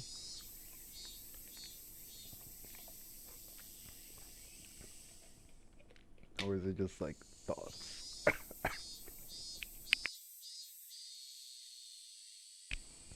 Is it just like his thoughts and then she answered it just like while she was talking? It used to be a celebration of the end of winter. If a summer festival isn't a celebration of the end of winter, what is a summer festival? The celebration of the beginning of summer or something? Wouldn't that be the same thing? Watanagashi. I was embarrassed for assuming that festivals had to be held in December. I mean, that's I mean, it's not weird doing that.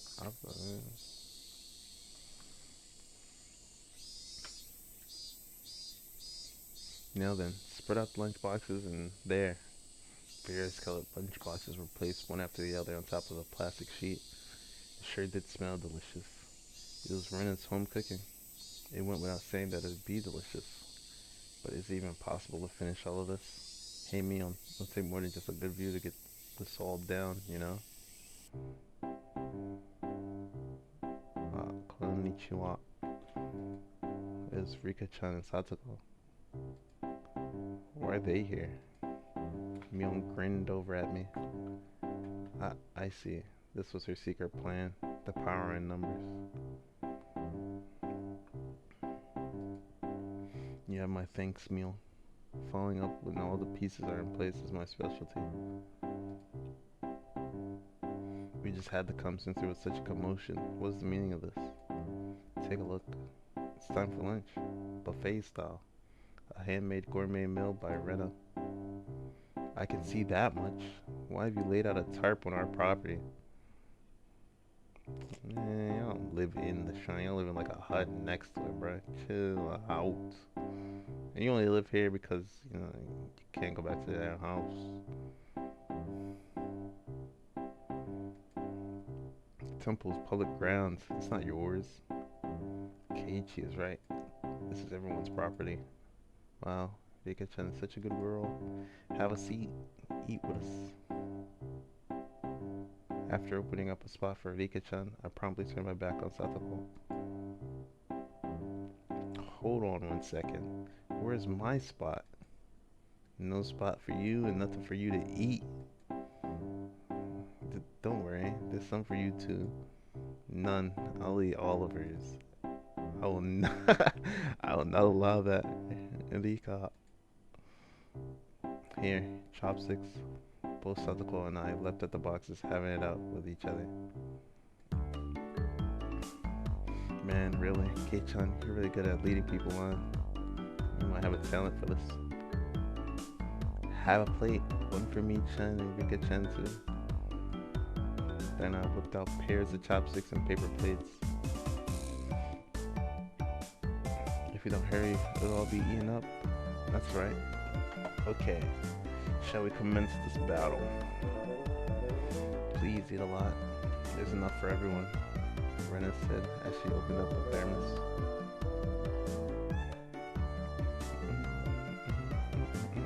Just then I realized that this lunch was made under the assumption that 5 people would be eating. It didn't change how much there was, but the implication behind it was different.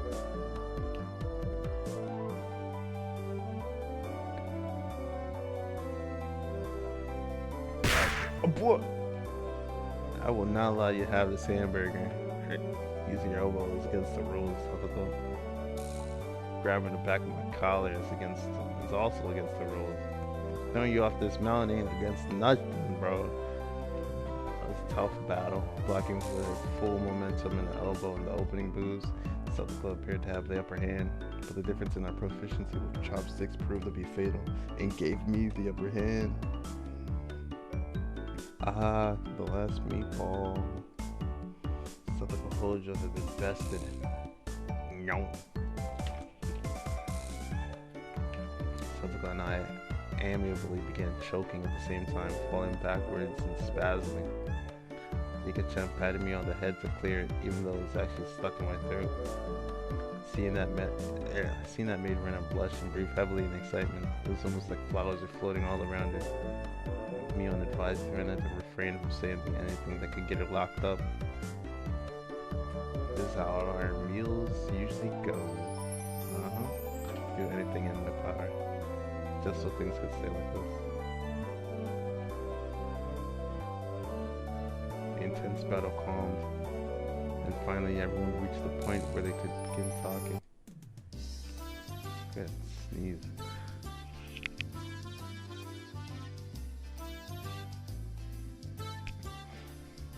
Receiving tea from the thermos, I let out a small sigh. I do wonder why there are so few words in Japanese to praise how something tastes. Isn't it because the idea of togetherness during a meal didn't begin until the modern era? Seems that long ago people ate in silence. It must have made the people preparing the food a bit sad, don't you think? It's probably because back then the people were busy eating while eating and didn't have the time to compliment the flavor. That's just you. But you know, just hearing that it's good makes me happy. And that my effort was worth it, I mean. She blushed a little as she said that. It was delicious. Absolutely perfect timing. Pika-chan struck Rena directly with praise. She looked straight at her with an expression of bewitching innocence. Odd to use the word bewitching so early. Witch. He's setting up early throws, bro. Early plays.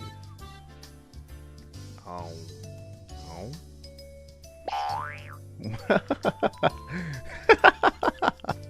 What the hell is that spring sound?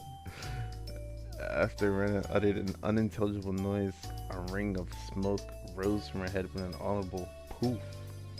So you're just like outwardly proving this cartoon land, bro. What? A poof? I'ma try it. I'ma try it, bro.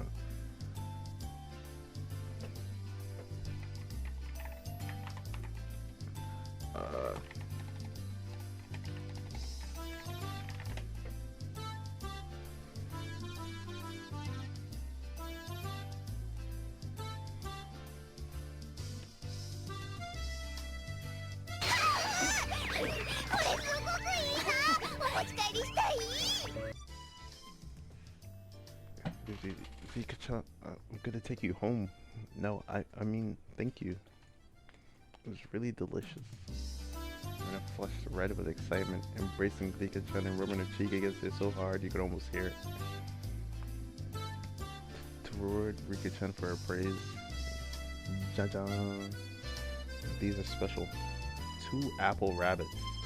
After sticking toothpicks into them, she thrust them toward Rika-chan. Both of them?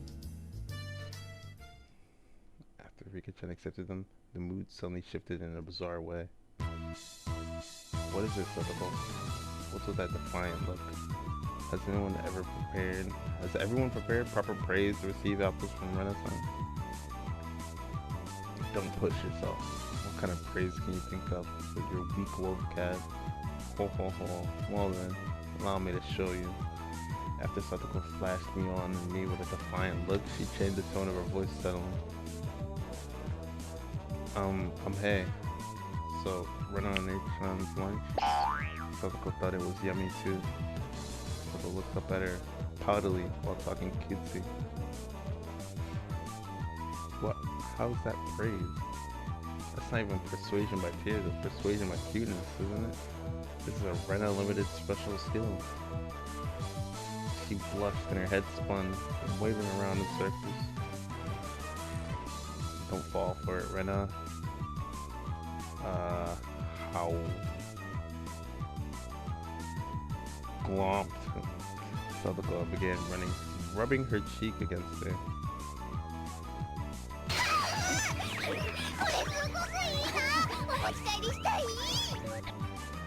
Yeah, I don't know if I want to keep doing that, bro. It doesn't really add that much to the stream. Cute. That was so cute. Take you home. How? Swish. Stab. Push. Satsuko was also presented with apple rabbits. After stuffing them in her mouth, she looked over at me with that defiant gaze. It only took 5 seconds to take down Rena. That's unfair. To think she had such a trick. If it upset you so much, why not reward Vanessa with some praise? Damn it. That was a dirty trick. First of all, that wasn't even praise. Satoko, you think you've won with that, don't you? How about I show you guys something much better than your superficial gimmicks? That sounds great, Mio. What kind of trick is it? K-chan is gonna be the one who does it. What? Ho ho ho. Why don't I have you show me then? The writhing of an old maid. The plan of attack she suggested was wicked. It was the only thing we had to be Satoko. Satoko. After sipping my tea, I started talking very naturally and calmly. Perfect. It really is good, isn't it? This is all freshly made, right? Ah, no. Actually, most of it, almost all of it, was frozen stuff. Then which ones did you make fresh? Well, it's embarrassing. Do I really have to say? Must I? From the energy of boy plus homemade lunchbox, her expression had melted into euphoria. From the synergy, did I say something? A boy plus homemade. I already know. This one, right?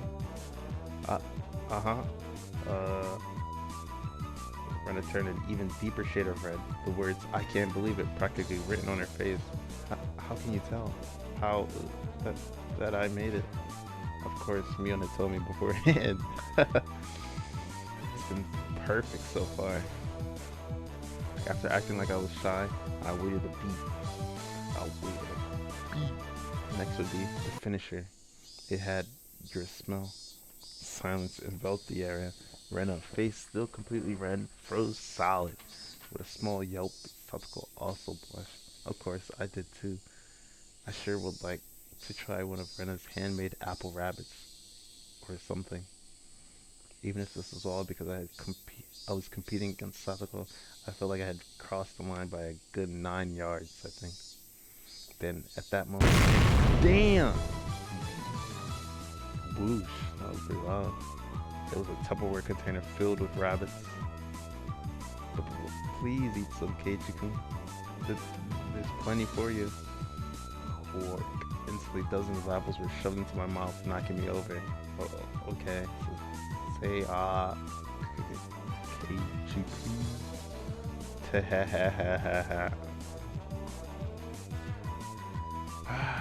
My head was forcibly laid upon her lap, and even more apples were shoved into my mouth while she was squealing. One apple after another was forced into my mouth. More and more apples. Ha ha ha ha. Ha ha ho. How about the apples?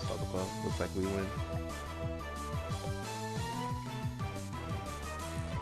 Okay, John, that was a beautiful sacrifice. How's that, Satoko? This is our complete victory, isn't it? I can't believe it. Such trickery. It doesn't bother me at all. Satoko ground her teeth, mortified. We did it. I claimed victory as my conscience drifted slowly away from me. At that time, Rena stopped her squealing as she suddenly realized something. Rika-chan, you're not eating it? Did the salt water make it too strong, maybe? Looking over, Rika-chan had pulled the toothpick out of the apple rabbit, placed it into her cupped hands, and seemed to be at a loss for what to do.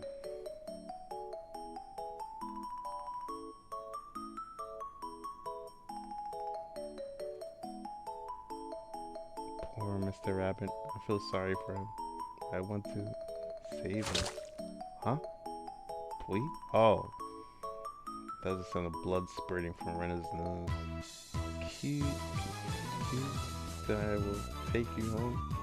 She shook sporadically, her head wobbling back and forth.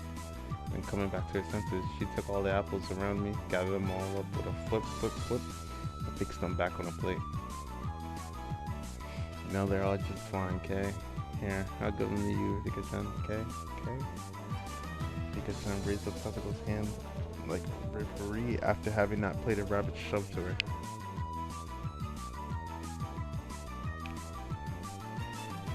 She whispered, "This is our victory." What? A comeback? Hi Hess Hongu Hair Hiho. I just don't care anymore. Thus my sacrifice ended up being in vain.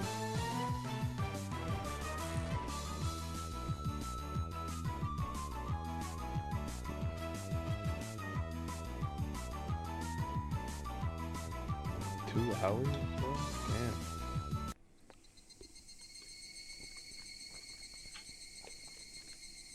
It was a fun-filled, crazy day.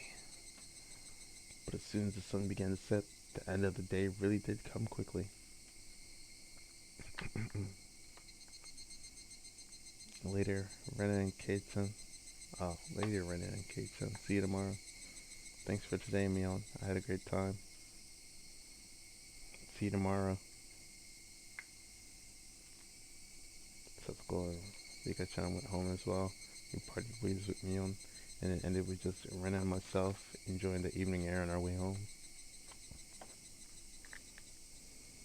Thanks for coming today, Keiichi-kun.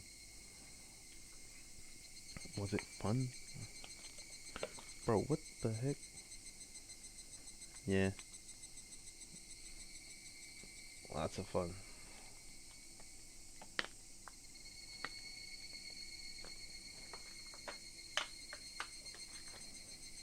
Almost feels like a waste to go home now.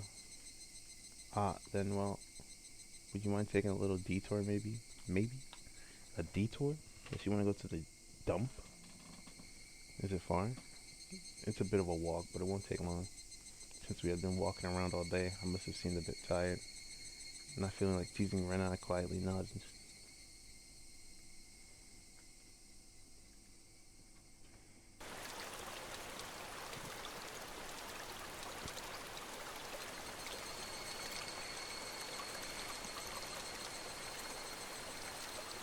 Oh, it is the dump, bro. Traversing a small path and a small hill with land suddenly stretched out before us. There, what looked like the remains of the dilapidated construction site came into view.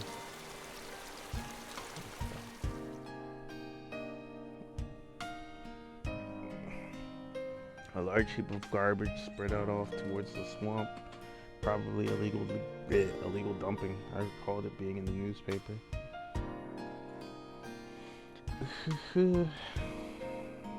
It's been quite a while. I wonder what's here. When you say it's been a while, you mean the business you had here was with this garbage pile? It's not garbage. To me, it's a pile of treasure. Treasure that nobody wants and threw away, aka garbage. Ren and Ari entered that well-known cute mode of hers. So that meant there was something cute here? We're gonna see it? Mr. KFC man. Whoa, a new pal. I can't wait. She bounded up the unstable slope. I'd expect no less from a born and bred country girl. Hey, wait, I'm coming. Whoa. My city-raised self was completely pitiful. It's alright, just stay right there, Keiichi-kun. It won't take long. Rena kindly declined my accompaniment. Don't fall. Watch your step. I'm fine. This is nothing at all. Literally bounding up the heap of trash, Rena disappeared over the other side. I didn't like being left behind, but I was still pretty tired from the whole day, so I just ended up waiting. About the library, running around the surrounding area quickly fell into silence. Am I gonna notice the newspaper or something? The cry of the higurashi gently cooled the air. Fairly exhausted, I began to feel a little sleepy. Just then, the sudden noise of scattering pebbles alerted me to somebody's presence. Startled, I turned around. Oh, this guy. What does he look like? Updated. Looks like how he does in the, he changed his green pants to camel pants. Black tank top now.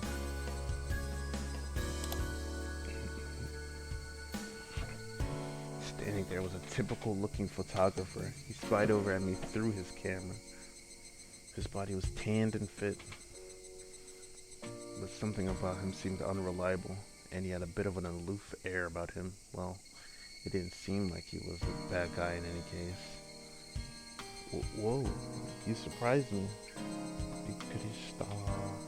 Although startled when I turned around, he overplayed his reaction. That was my line. I'm the one who's surprised here. My bad. I didn't mean to startle you. Are you from Hinamizawa? I gathered that he wasn't from that question. Unfazed by my suspicious outlook, he introduced himself without my prompting. I'm Tomitake, freelance photographer. Isn't the nurse also a photographer too, or is that somebody else? I come to Hinamizawa from time to time. Or is that did the game call her a photographer as well? That code name for special agent? I didn't ask who you were. Hinamizawa from time to time. Quite rude to photograph someone without consent, one would think. My bad. I merely photograph wild birds. They can't refuse, you see. Ha. So what, you're saying I'm the same as the birds? No, well, you see, that image of a young man in the toilet was just picturesque. I apologize for trying to take your picture without asking. Adults are pretty slick. All that annoyance I felt for being startled just flew away as he buttered me up. Hell no, bro.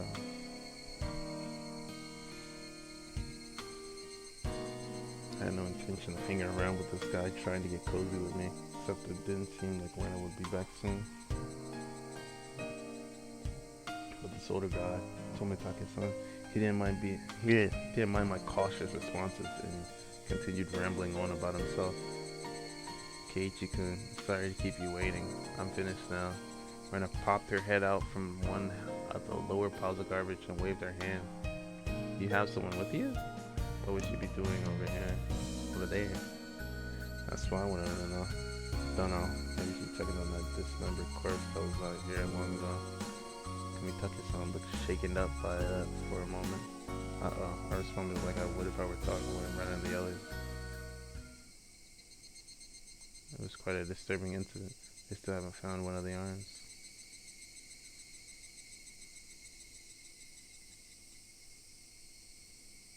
Haha, Keiichi-kun, sorry to keep you. You were waiting a while, I guess. I'd best leave you two lovebirds alone. Again, my apologies for startling you, Keiichi-kun.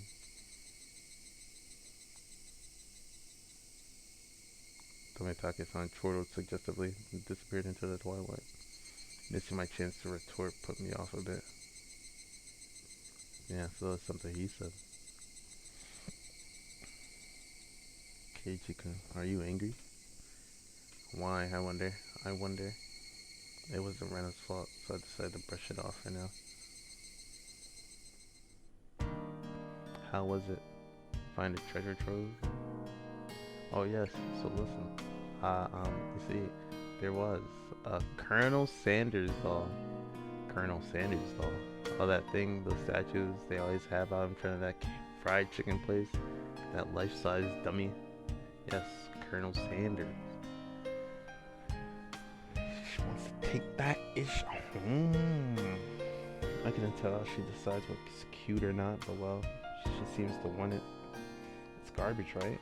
No one would care if you just take it home, right? It's become the base of another pile. I can't dig it out easily. There's no lamppost over there, so it'll get pretty dark soon. It'll get dark pretty soon. When I seem quite down about finding a treasure and not being able to bring it back, I'll help you out to repay you for that delicious picnic prepared today.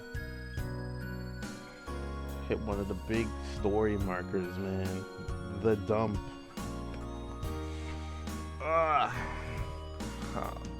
Thank you. Birds heading home to roost proclaimed that nightfall would soon be upon us. Keiichi-kun is going to help. I could take Colonel Sanders home. How?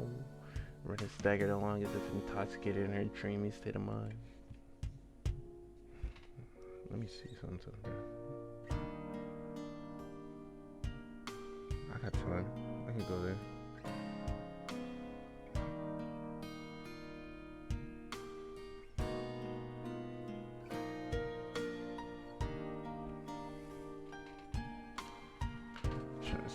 Wait, that wouldn't take her out of her cheers thing. About what? I forgot. Hey, then long ago, did something happen here? It seems like they were building a dam here. I don't know the details though. How? Just wondering if you knew about, you know, an accident or something. I don't know. Her tone was disturbingly frank. It sounded more like a denial than an answer. Must have appeared rather dumbstruck. Rena quickly landed her expression. Actually, I didn't live here until a year ago. Huh? You transferred here too? I was sure that. So you see, I don't really know much from before that. Sorry. Don't really know. Don't want to talk about it. That was the kind of feeling she gave me. Thinking about it, of course, it would be like that. This wasn't the type of thing girls would enjoy talking about. It was quite a disturbing incident. It seems they haven't been able to find one of the arms. It was just like Tomotake's-san said. Then I had a feeling on the higurashi would know. You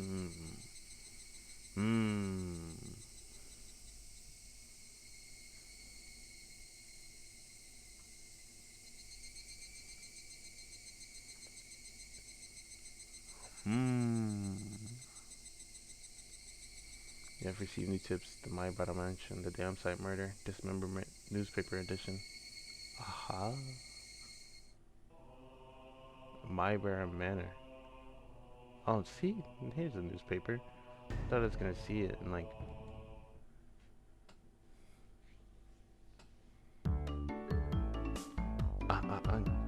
So Kei-chan, you're not stinking rich? What is this all of a sudden? Did I come to school in a limo before? How much did you get for a monthly allowance? About $10. Why, that's a rather plebeian amount, bitch. At least I got parents to give me money. Oh my god, bro. His lunch is made up of normal stuff. He isn't rich. What are you talking about, bro? What? To be asked out of nowhere how much I get and then told that's a plebeian amount. Ahahaha. Sorry. I just seemed to pick up on my dubious expression and started giggling. Okay, so your house, you know, it's pretty big, yeah? So the architecture, there's people all around Hinamizawa calling it the Maibara Manor, and it sort of stands out. Maibara Manor. Since the house is so big, everybody's gossiping, wondering exactly how rich you are. Isn't the lore like Keiichi? It was like from Hinamizawa, why are you like talking about his house? I see. Now I get it. Well, the frame of it is huge. I see how it could cause some misunderstanding. From my deduction, I originally spent too much money on building a house, and that's why they're now broke. Bro, being broke, how very, very unfortunate. Rika-chan took pity on me as she patted my head. I go from being treated like a millionaire to a beggar. Yes, sorry for ruining your imagination, but we aren't millionaires or poor. We're the image of a normal, average household. You can't call it normal with that huge house. The entranceway is all grand and the gate is large enough for a large truck to get through. That's not normal at all. They do say the bigger your house, the more prosperous you are. The reason the house is so big is because Dad's studio's in it too. There are a bunch of different workshops and lots of his works are hung up in different places. All of them are huge too. For those reasons, the family actually uses only a third of the house for day-to-day living. He planned it out so people in cars could come in to see his gallery he opens up in the house someday. By the way, the entranceway Mion was talking about is the one for his studio. It's not really sealed off. The entranceway the Maibara family actually uses is a very plain and simple one. The interior is much different from how it looks on the outside. I'd really like a chance to explore Kei-chan's house. Claiming not to be rich, but having a home like that, I could be hidden in there. We talking about stuff hidden in houses, bro. Alright, bro. Maybe there's something cute hidden. How? They probably had no money to purchase furniture, so it's filled with Spartan rooms. If there are carpeted rooms, I would love to try rolling around on the floor. That'd be great. So great. I want to roll around too. Seems their imaginations are just piling on. Well, sometime in the near future, it wouldn't be too bad to invite them all to my house. Dad is a sucker for the ladies, so I might even let them look around his studio.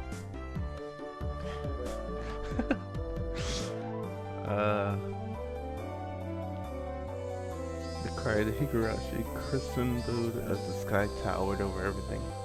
Crescendo. It was hot, but the air was clear. It smelled like the beginning of summer. Is that the end of the tip?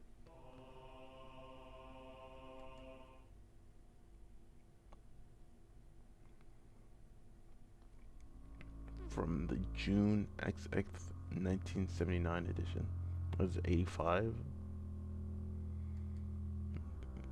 The Shishibone City, Okinomiya Police Station, June XX. Late at night. Suspects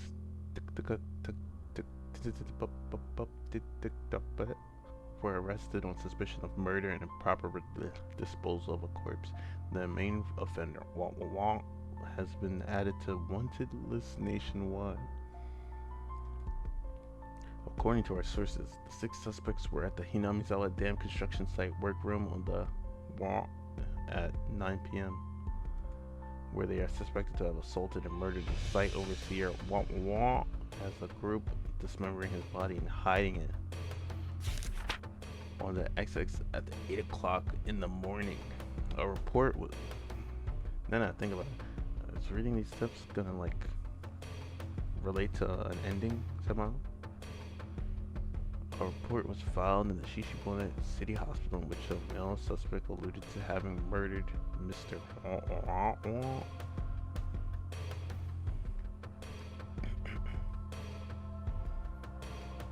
When questioned at the police station, the individual confessed to the crime.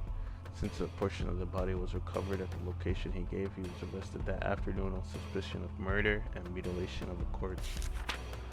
The rest of the suspects were arrested the same day, but the main culprit is still at large. Police are currently on his trail. The motive is purported to be a drunken verbal dispute during which he killed the victim in a fit of anger. If it was just that, why were 6 other people involved, or 5 other people? Well, 6 suspects, so that means they didn't catch the first. Or maybe it's 5 others, I don't know. However, as there are multiple inconsistencies with their testimonies, the investigation is ongoing.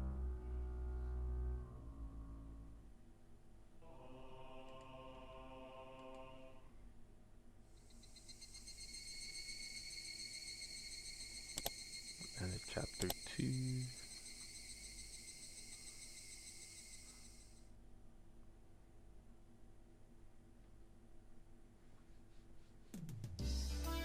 A Colonel Sanders? Ah, of course that's right. Up her alley.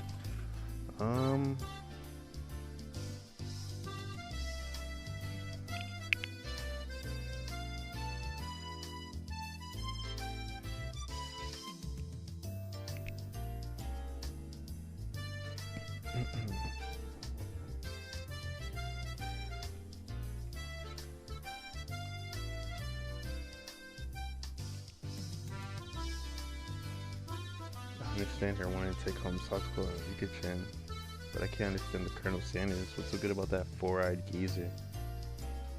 Probably better to hear from Rina, don't you think? She'll probably just say, because it's just so cute, though. Does Rina often go to the construction site to hunt for treasure? Every now and then she says she's going to have a look.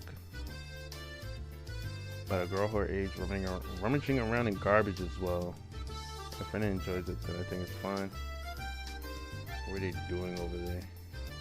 Dam construction? It had been bugging me since yesterday, like an itch I couldn't scratch. It was canceled a long time ago. Everyone gathered together and fought against it. Even killing the guy. Hearing an ominous word like fought come from Rika-chan's mouth startled me. That's right. It was unbelievable. They said Hinamizawa would be sunk into the reservoir and we had no say in the matter. So I'm only able to be here because the protest succeeded.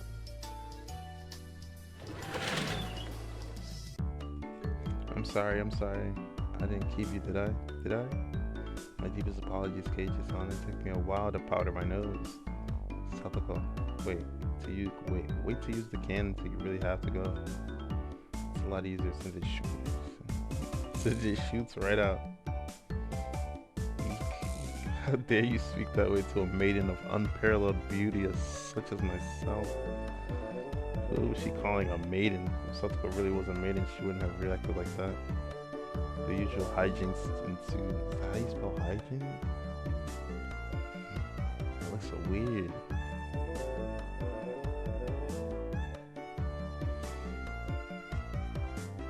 No, man. Stop that. Gentlemen, in accordance with the rules of our society, I bring a point to discussion. He, Keiichi Maibara-kun, wishes to be included as a member in our activities. What say you? Rena has no objection. Oh ho ho, I wonder if the likes of this peasant is up to the task. Me and Satoko both approve. The three that Mion had queried voiced their approval. A unanimous decision. Congratulations, Keiichi Maibara-kun. I present you the honor of being allowed to take the entrance exam for our club. Start from the beginning.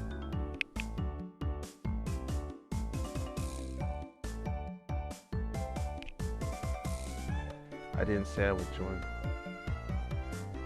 What clubs is this? What our club does, you see, in order to cope with our complicated society, we perform various activities under different sets of rules. Sometimes they're in your favor, and sometimes they work against you. I'm pretty weak, so I'd prefer if you didn't single me out. Let's try to get along. You're so naive, Rena. The law of the jungle is survival of the fittest. This is starting to sound a bit sketchy. So what kind of club was it? To sum it up, it's a club where we play games together. Rika-chan was the only one to answer my question with a pertinent response.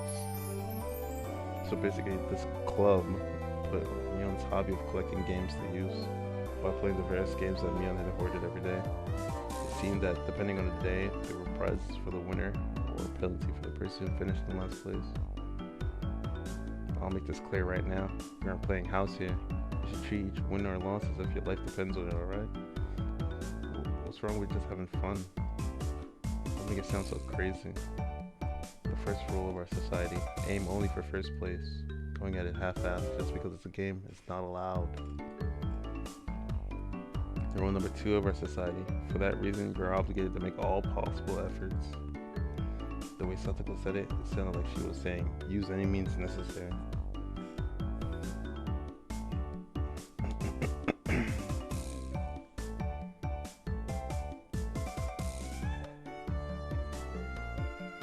Of course, I would do my best too. I'm pretty weak, but I'm trying my best. I knew what they were trying to say. In a game where everybody's aiming for the top, it's rather than sports don't like to play just for fun. Alright, then I too will go all out. With that, I was finally ready for the rite of initiation, my baptism into the club. A word of warning, Kei-chan, when it can get pretty nasty. This initiation looks like it's gonna be rough. Mion began fishing around in the student lockers in the back of the room. They have the games here at the school. Well, it's club equipment, so I guess that's fine. Complicated games will put Kei-chan at a disadvantage. So today we'll play a game that you should be familiar with. How about a standard card game, like Old Bachelor? What? What was that? Alright, let's do this. Let's do this. Can't really get into it unless there's a penalty. This time the loser will be sentenced to having their face drawn on. What do you think? Whoa, whoa, whoa. It won't be oil-based paint, right? Right? Oil-based. Face painting with oil-based paint. That is perfect. Something could cheer the idea on. She didn't even flinch at the thought of such a severe penalty. It seemed like she was raring to go. If it's gonna be like this, then I can't lose either. I'll just cut the deck and start dealing. Little did you know, the deck was marked. Old Bachelor is pretty much the same as Old Maid. I don't know what that is either. There's only one difference. There's no Joker. In its place, one card is pulled out at the start, and there will be one card without a match left over at the end. You don't know which card will end up being the Joker. It's a pretty thrilling game. I'll take out the card now. We're gonna take one card, you left it face down on the table. Everybody's staring at the card intently. Well, it would be pretty obvious in the main game. No way to tell at the start. The rest of them were very serious. They didn't seem as relaxed as I was. They compared the cards to the one face down, all the while gauging at each other's reaction. It was as if they could see what the face down card was. No, it couldn't be. This deck is pretty worn out. No way. And you want to tell by the scratches what the card was on the table. Remember the second rule of our society. Keiichi-san must try his hardest to win as well. A number of cards are quite unique. Keiichi-san should be able to remember pretty quickly. She said this so matter-of-factly. Suits me fine. I don't think of a little thing like that can be a crutch. I lashed out angrily, but it was rather obvious I was at a disadvantage. After all, they'd gone so far as to memorize the wear and tear for each individual card. This wasn't a simple game of Old Bachelor. If this was a test, then they were playing with the answer sheet in front of them. Bring it. I'll take advantage of your carelessness and beat you at your own game. That baseless confidence would soon be crushed. I don't even get to choose. I'm just reading, bro. I guess it is a visual novel, but still. Doing a little decision here. Pick the left or right card, you know. Get kicked. How about I tell you your hand started from the right? 3, 4, 9, Jack, Queen. What? By the way, the Bachelor is the Jack of Diamonds.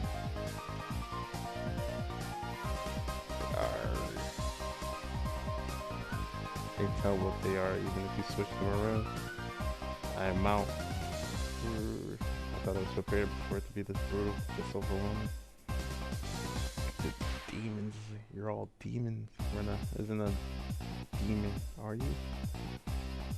Sorry, Keiichi-kun. This is for your heart. I'm out.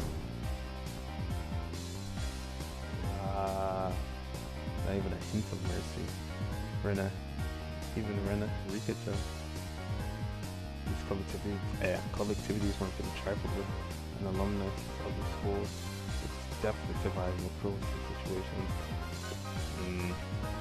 If her antagonist is self-detonate college strapped to her next to him, dropped into a death match with a deserted island. These guys would probably take to it like fish to water. I can already picture their joy as they hunt down each of their classmates. Little, what's that called? What's that? What is that called? Battleground? Oh, God. It's a lowest point system. The order itself dictates the points. Whoever has the lowest point total wins. Since Keiichi finished last, she has 5 points. There's already a 5 marked down on my scoreboard. I think it's unfair to Keiichi-kun if you don't use a new deck. It's fine, it's fine. Keiichi-kun is a man after all. Can't turn the tables, even if the odds are stacked against him, right? It's fitting for a lowly peasant to scamper home and soak their pillow in tears, don't you think? A petite hand laid itself on top of my head, which was trembling from uncontainable frustration. It was Rika-chan. Keep on fighting, yeah. Thanks to Rika-chan's word of encouragement, I was able to calm down. You need to be calm, especially when you're cornered. That's the power I could muster during this crisis. Think clearly, Keiichi Kumaibara. Take your time and look at the cards carefully. Just as Rina said, each card has its own distinct markings that make it stand out. Memorizing should be pretty simple. Think about what you can do in the situation. Try everything in your power and improve your chances of victory. Whoa, great, Keiichi, just like that. I covered the uniquely marked cards from my hands or other cards. Well, your hands or other cards arranged in such a way that they couldn't be seen. The one that recorded should be the 5, and I'm out. I couldn't let any of those precious hints slip by me. All information is a weapon. Then it was my turn. Tactical fanned out her cards for me. You see, I want the 7. Is it this one? I wonder about that. You won't know unless you take it. There's a bit of dismay in her expression, like she doesn't want to take it. That kind of intuition. I want that momentary lapse slip by me. I know. It's this one. Got it. 7 of spades. A cheer of oh, ring out.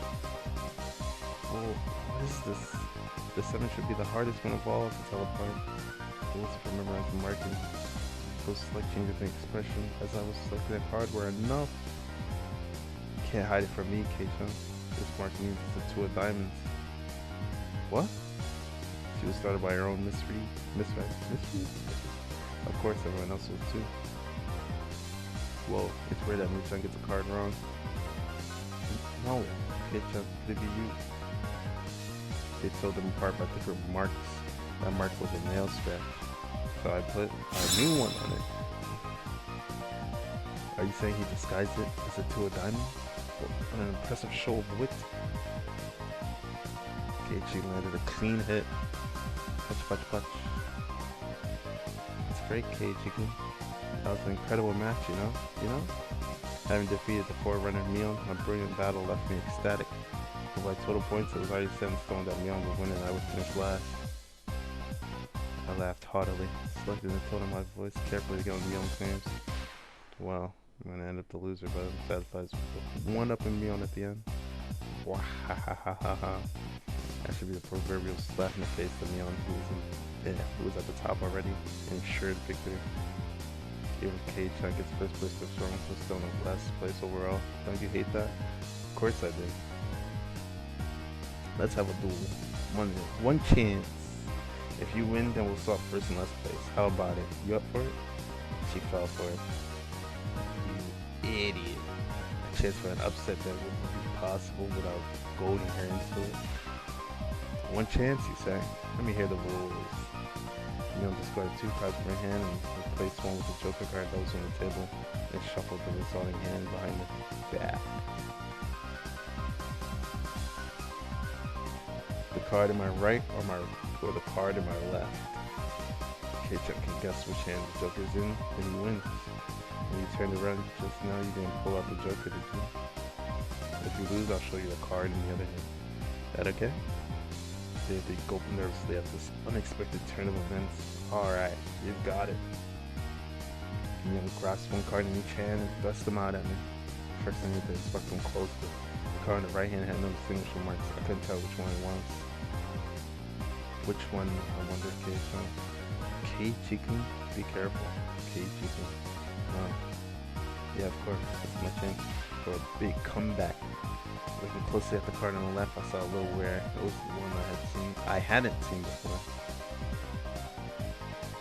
That card is. I didn't let that bit from Sadako slip by me. You know, clucked her tongue. I didn't recognize the mark on the left card from the small number that I had memorized.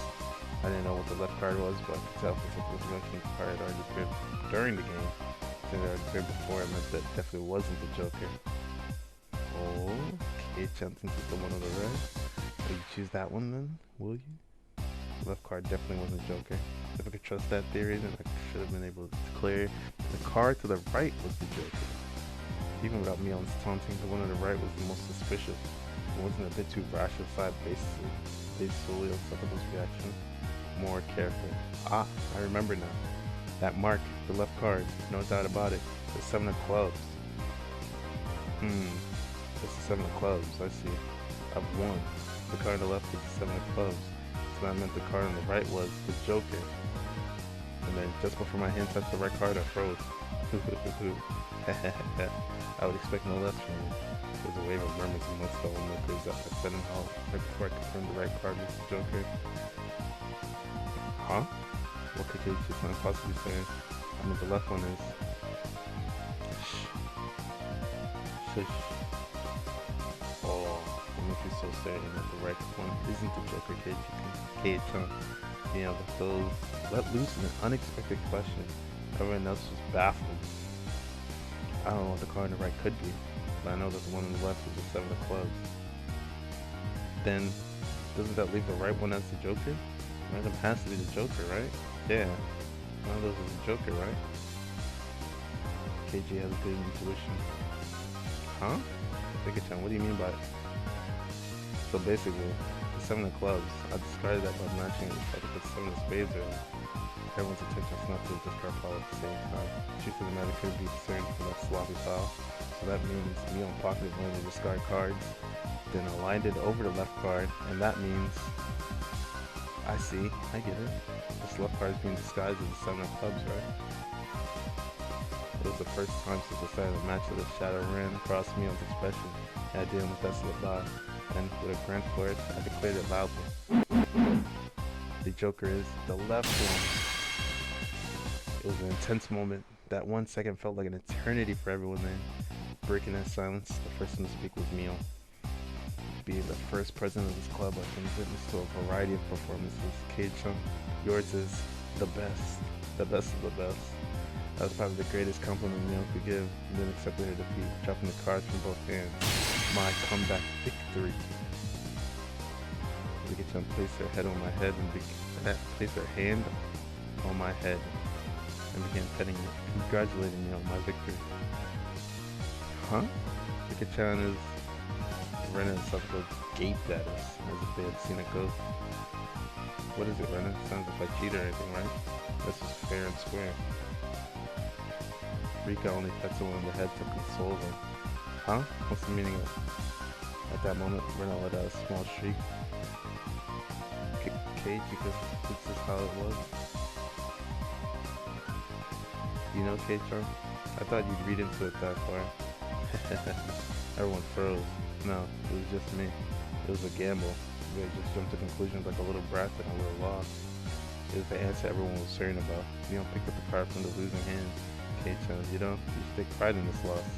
She turned it around. That was the card that would proclaim the victor of this duel. The card of the seven of clubs. Unbelievable. It was the two of diamonds. It was a setup behind the setup. But I just picked the right one without reading so deeply into it. I, Mion Silazaki, as the club president, do accept Keiichi Maibaro's membership into our club. As I slumped to my knees, dazed, everybody let out a round of applause for the excellent effort I gave despite my defeat. The match is now over. Today's victor is me, Mion Silazaki. Oh yeah, and his sister, Shion. Her exalted loser is Keiichi Maibara. Everyone made a commotion, applauding cheerfully. I felt I was bested, but I was so soundly beaten that it unexpectedly felt rather refreshing.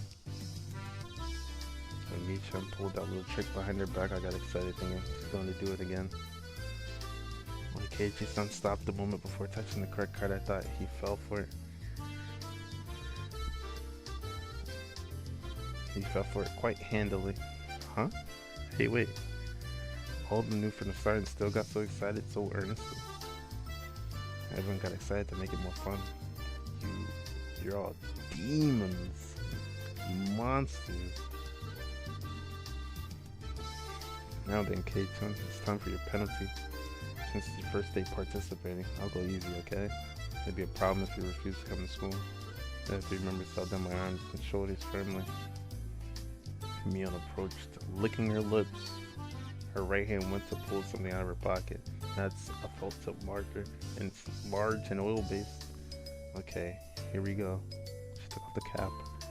She took the cap off the marker and brought it slowly up to my face while I was immobilized. Were you that weak? No. I let out my death throes.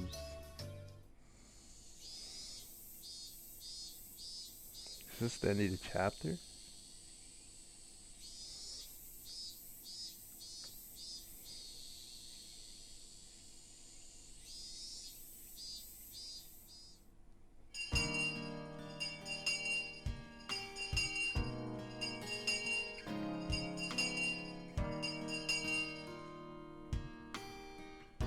soon as the club activities were finished, Rena flew off.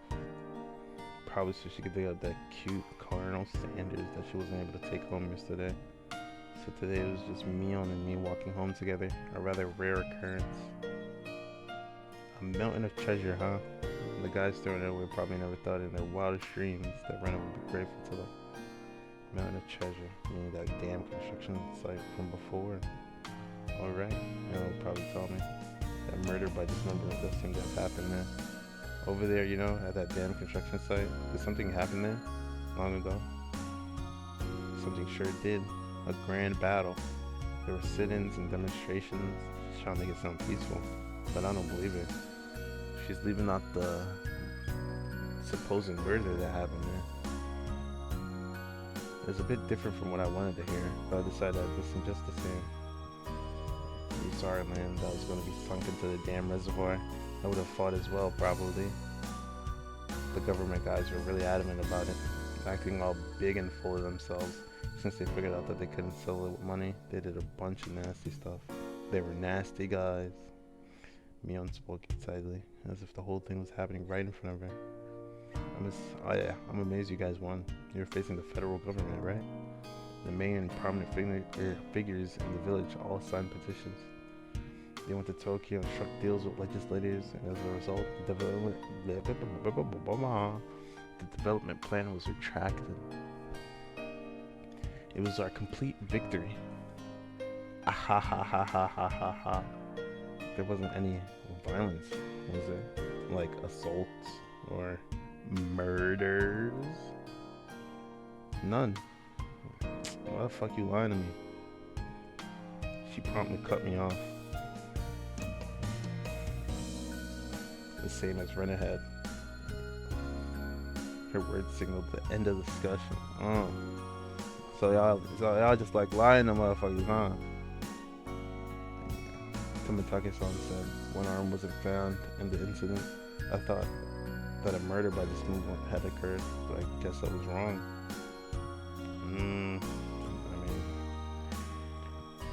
It appeared that looking at the tip or hint that involved the newspaper didn't make something happen or change in the story as I'm playing out, so maybe it doesn't matter if I look at them or not.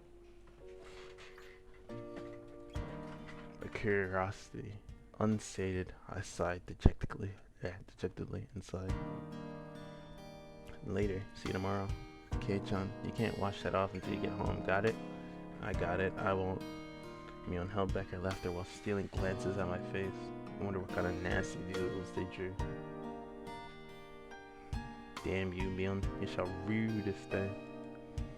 Rue. If our roles are never reversed, I'm gonna slop it on all over your face so you won't be able to take it off, even on a scouring pad. Upon arriving home, I ran straight into my mom, embarrassing myself yet again.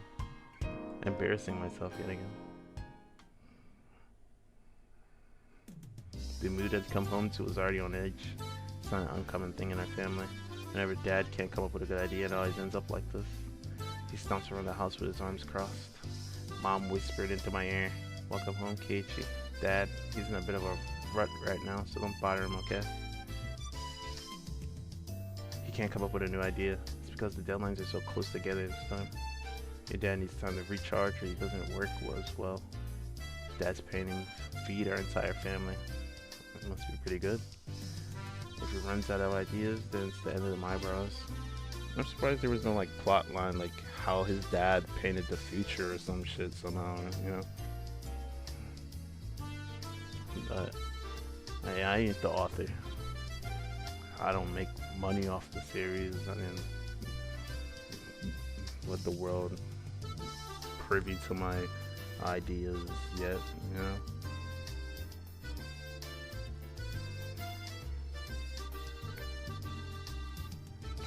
We've never gone hungry before. Could it be that my dad is a master painter? Wouldn't it be easier to get an idea taking a walk outside rather than wandering around the house? The theme of the piece this time is in the household. So it seems your dad wants to use this house as a motif. That's quite a bothersome motif. Keiichi, pick up your room. It looks terrible. Sorry, I'll clean it up later. Oh, come on. Please don't use my room as a motif. Keiichi, there's still some time before dinner. So please go take a walk out back or something. His bad mood is only temporary. As soon as he gets an idea, his mood improves and he starts humming. Until then, it wouldn't be a bad idea to just go take a walk so I don't aggravate him further. Well, I guess I will then. Yeah, do you end up washing your face off? I said I was going to take a walk, but I didn't have any particular destination in mind. Are you gonna go back to the dump? It's not a dump, really. It's a dam's construction site. Just happens to have a bunch of garbage dumped there. Just needed to kill some time. Got on my bike and pondered where to go. I could just go to the I could just go read at the bookstore, but it would take about an hour by bike to get to town. Yeah. It'd be dark by the time I got back, so I didn't want to go unless I had to. The roads at night here in Hinamizawa would creep me out. I think they would. Anyone. If Mio or Sadako ever found out about that. I smiled wryly. Wryly. Oh yeah, Rena was probably still at the Mounted Treasure, the dam construction site. The excavation of Colonel Simmons was probably taking her a while. It wouldn't be so bad to have her owe me one. She might return the favor next time we have club activities. With a little bit of self-interest in mind, I set off towards the dam construction site. After this chapter, I'm taking a break. Tobitaka-san might be there as well. The only personal information about the incident that both Ren and Mion denied knowing anything about. If I met him again, I'd like to ask for more details. To ask, was it really a dismemberment here in Hinamizawa? That was my real intention.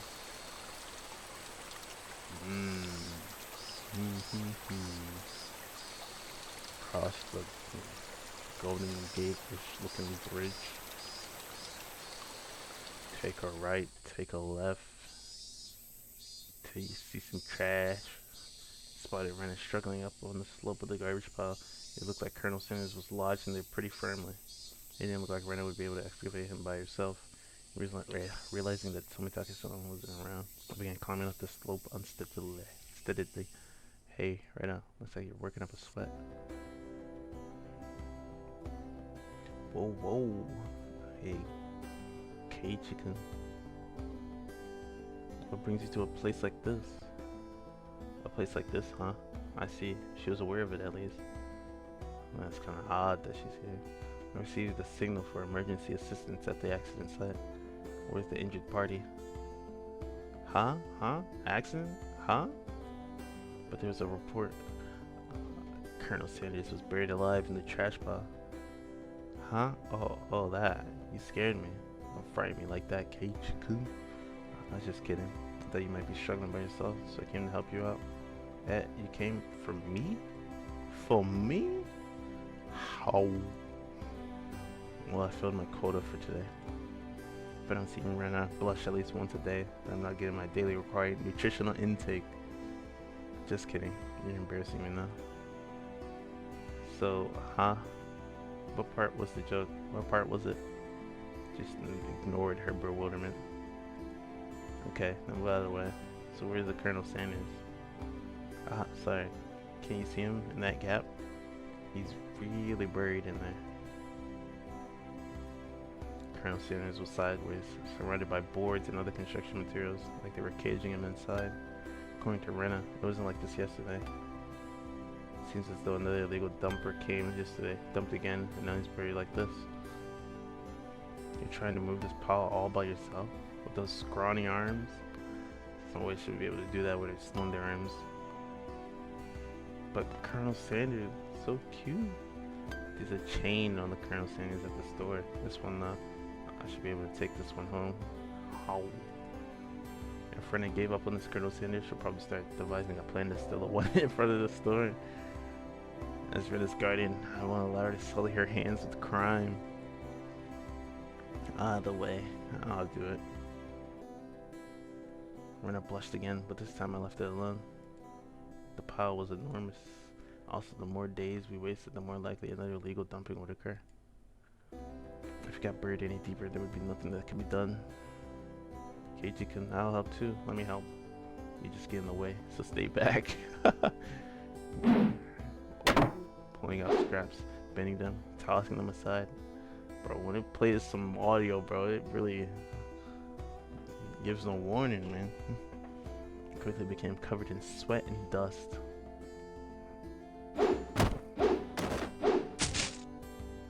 Flying objects drew beautiful arcs across the twilight sky, one after another. Lumber, timber, plywood. Damn it. No matter how much I threw out, there was still more. Even though I could see Colonel Sanders right there. After grandstanding like that in front of Rena, I felt frantic because of how little I had progressed. If I was going to do this seriously, I needed an axe or saw or something. That's enough, Kate. You're so sweaty. You don't have to try so hard. Just doing it for you, Rena. Don't worry about it. And Rena began sputtering and turned beet red. Whoops, I meant to say I was trying my best so as to keep her from becoming a criminal. Oh well.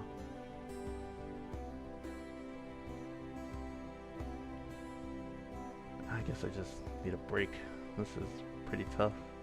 I sprawled and went back over the grassy slope. I'm so sorry. You're covered in sweat. Rena patted her handkerchief against my forehead. It felt pretty nice. Well, wait here a minute, okay? My house is pretty close. I'll bring you some barley tea, okay? Leaving the handkerchief on my forehead, Rena took off running. The cries of the higurashi gently cooled the air. After I was certain that Rena was gone, I picked myself up and headed towards what I discovered earlier. That was a garbage pile of magazines and newspapers bound up in twine. Unless I'm mistaken, I believe it was around here. There it was. They were bound stacks of not so reputable tabloids. They were stacked chronologically, going back quite a few years. It was quite a disturbing incident. It seems they haven't been able to find one of the arms, you see. If it was just as Tomitake-san said, then undoubtedly there would be mention of the murder. These are troubled times. There's no end to these sickening incidents. There's a large part of society drawn in by these incidents as well. So it had to be recorded somewhere. I unfastened the packages and opened the rain-soaked pages carefully, looking over the table of contents. Not here. Next one. Not here. Next one. It was hard to search since I didn't know when it happened. I didn't know who the perpetrator or the victim was either. I only knew it had happened here. I looked up every so often, checking to see if Rena had come back or not. I wouldn't want her to see me gawking at a dirty magazine, but it wasn't just that. Both Rena and Mion said they didn't know, but it happened, without a doubt. As long as Tomitake-san wasn't lying. Why are you taking his words so seriously, bro?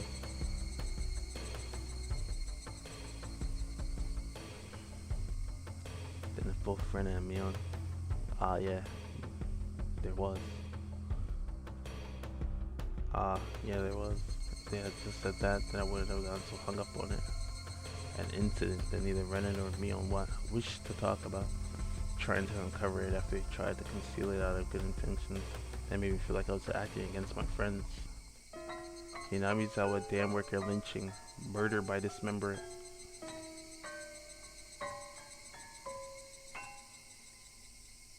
Here it is. The featured article was in the back, and it seemed that there was a photograph in the colored pages at the front. The pages of the featured article were stuck together and weren't easy to open.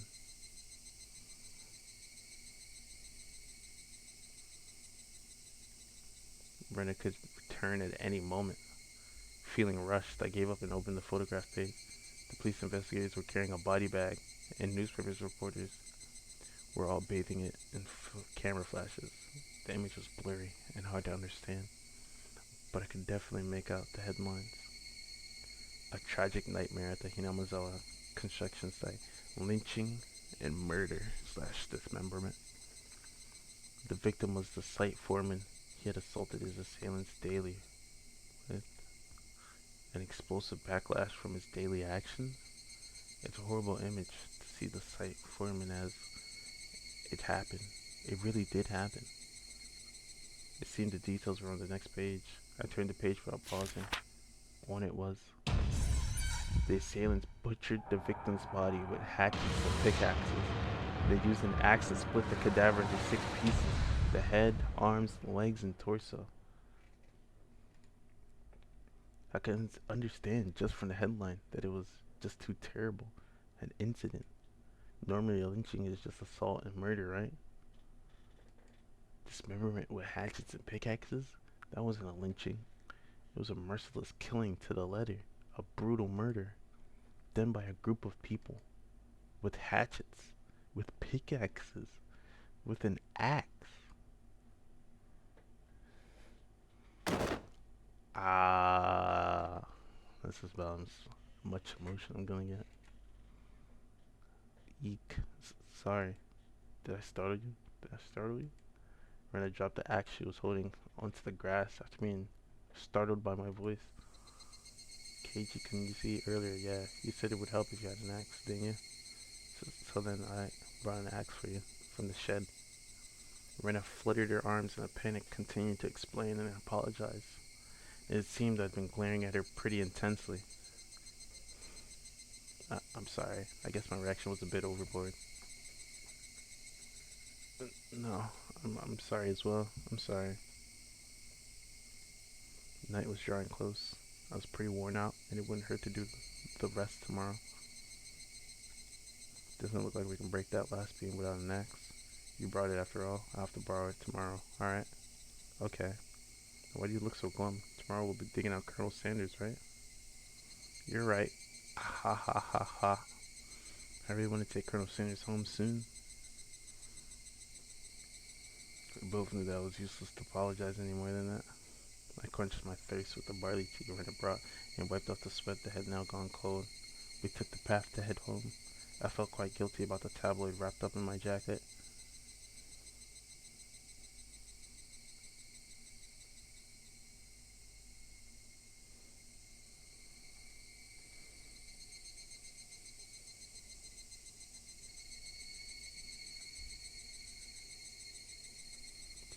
Yeah, Hinama's damn project special tabloid report.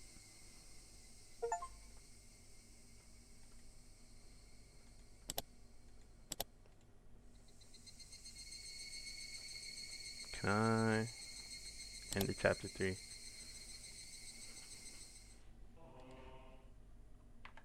I don't want to continue, I want to exit the game.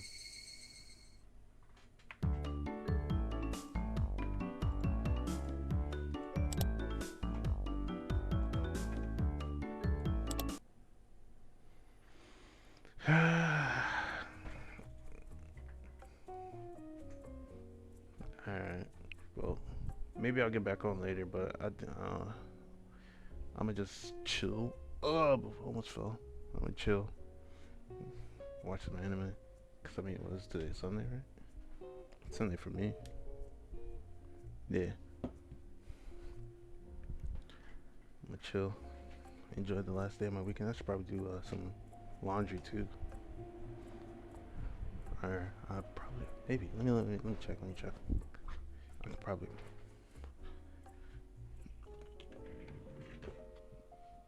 Yeah, I gotta do laundry. Well, no, actually, no, I don't. I don't think so. Yeah, no, I don't.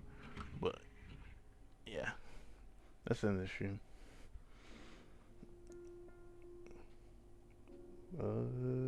Later, I guess.